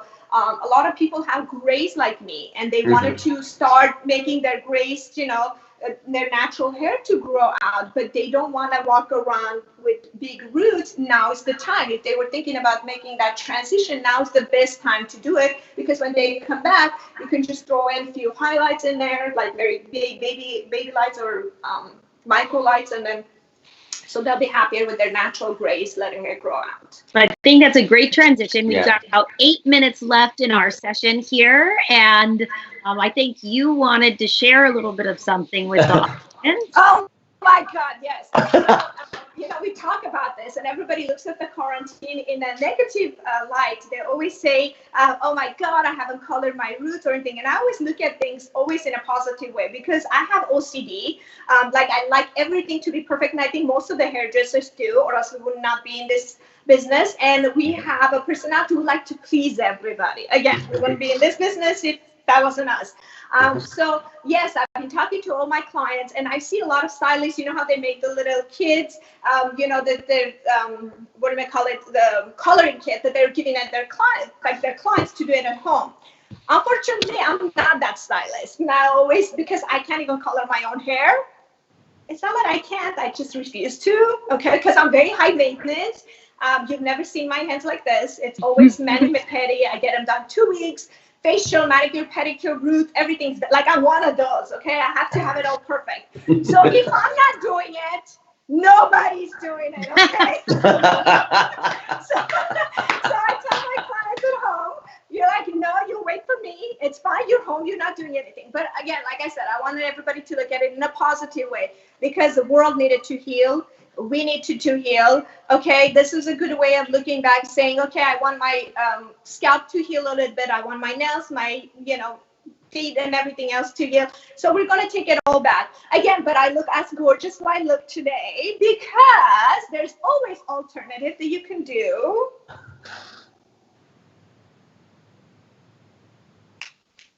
Okay, this is not my hair. Gosh. And I have roots. Look at this. And I have my grays. And I have all of this. You get to see all of me right now. See? And I have my gray showing. Look at that. I was like watching you two going like, gosh, your hair looks so good. The She looks, yeah. Well, you still look beautiful. Yeah, you still look beautiful. No, thank you. So yeah, so there's a lot of alternative in there that you can just, you know, go ahead and do the clipping bangs. You can do the clipping extensions if you have a Zoom meeting or anything like that. You know, other than that, yes, I'm in my slippers. I just have to put clothes on in 2 weeks. I've been walking around in my sweats. I haven't been doing anything. But this is a time I feel like it's good to reflect on your life. Spend time with your kids. I've been cooking and cleaning a lot. And it's just nice to be home and feel like a woman. I guess. Right. I don't know. Thank you for sharing. We'll talk. We're going to have to catch up on the clip-in hair extensions. I'm obsessed with some pink hair, but I don't think I want to do mine pink, you know, so. But Sheri, you've been getting into wigs lately. Yes. And Roxy, you put, you know, it's like we were talking about like root concealer, wearing your hair certain ways, certain things that you can do in quarantine if you're not going to be, you know, obviously coloring your hair. And so this to me adds a whole other thing in my mind going on of what you did. Yeah. I've been doing hair for so long. I feel like when I started my extension line, it was kind of, I know what I want the hair to be. And it was so hard because there was not a high quality hair in the market. And I really wanted a high quality hair and a kind of not so expensive so everybody else can afford. And I knew, like I said, the bangs were a huge thing. And I wanted to make bangs that are not just like that a little kind of tiny that you put it in here. This is like a bangs and copper, basically everything in one. So once you put that on, and then you're ready to go. And it's easy and it's like rooted, so you don't even have to color your hair. And I do this with a lot of my platinum blondes have it, because if they I see them every 4 to 5 weeks and they have an event to go, they'll just slap that on, put it in a ponytail, and they're ready to go and to their events, and their roots doesn't even show, so they're perfectly fine. So you have your own line, which I need to go and look at and place an order. Nice. Yes, it's called Stardust, and everybody always asks me, all the hair extensions line have some kind of a hair in it. Why Stardust? Well, everybody needs a little bit of magic in their life, and we are all Stardust. We come in all different shapes and forms and sizes, you know, so that's us. We're Stardust. Oh, I love it. Oh, I love that. Thank you, Roxy, so much for being with us. I wish we could go on forever.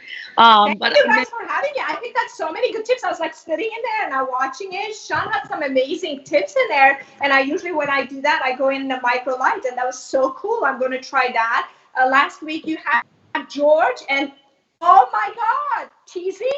Yeah. And I called the girls and I said, you guys got to check this out.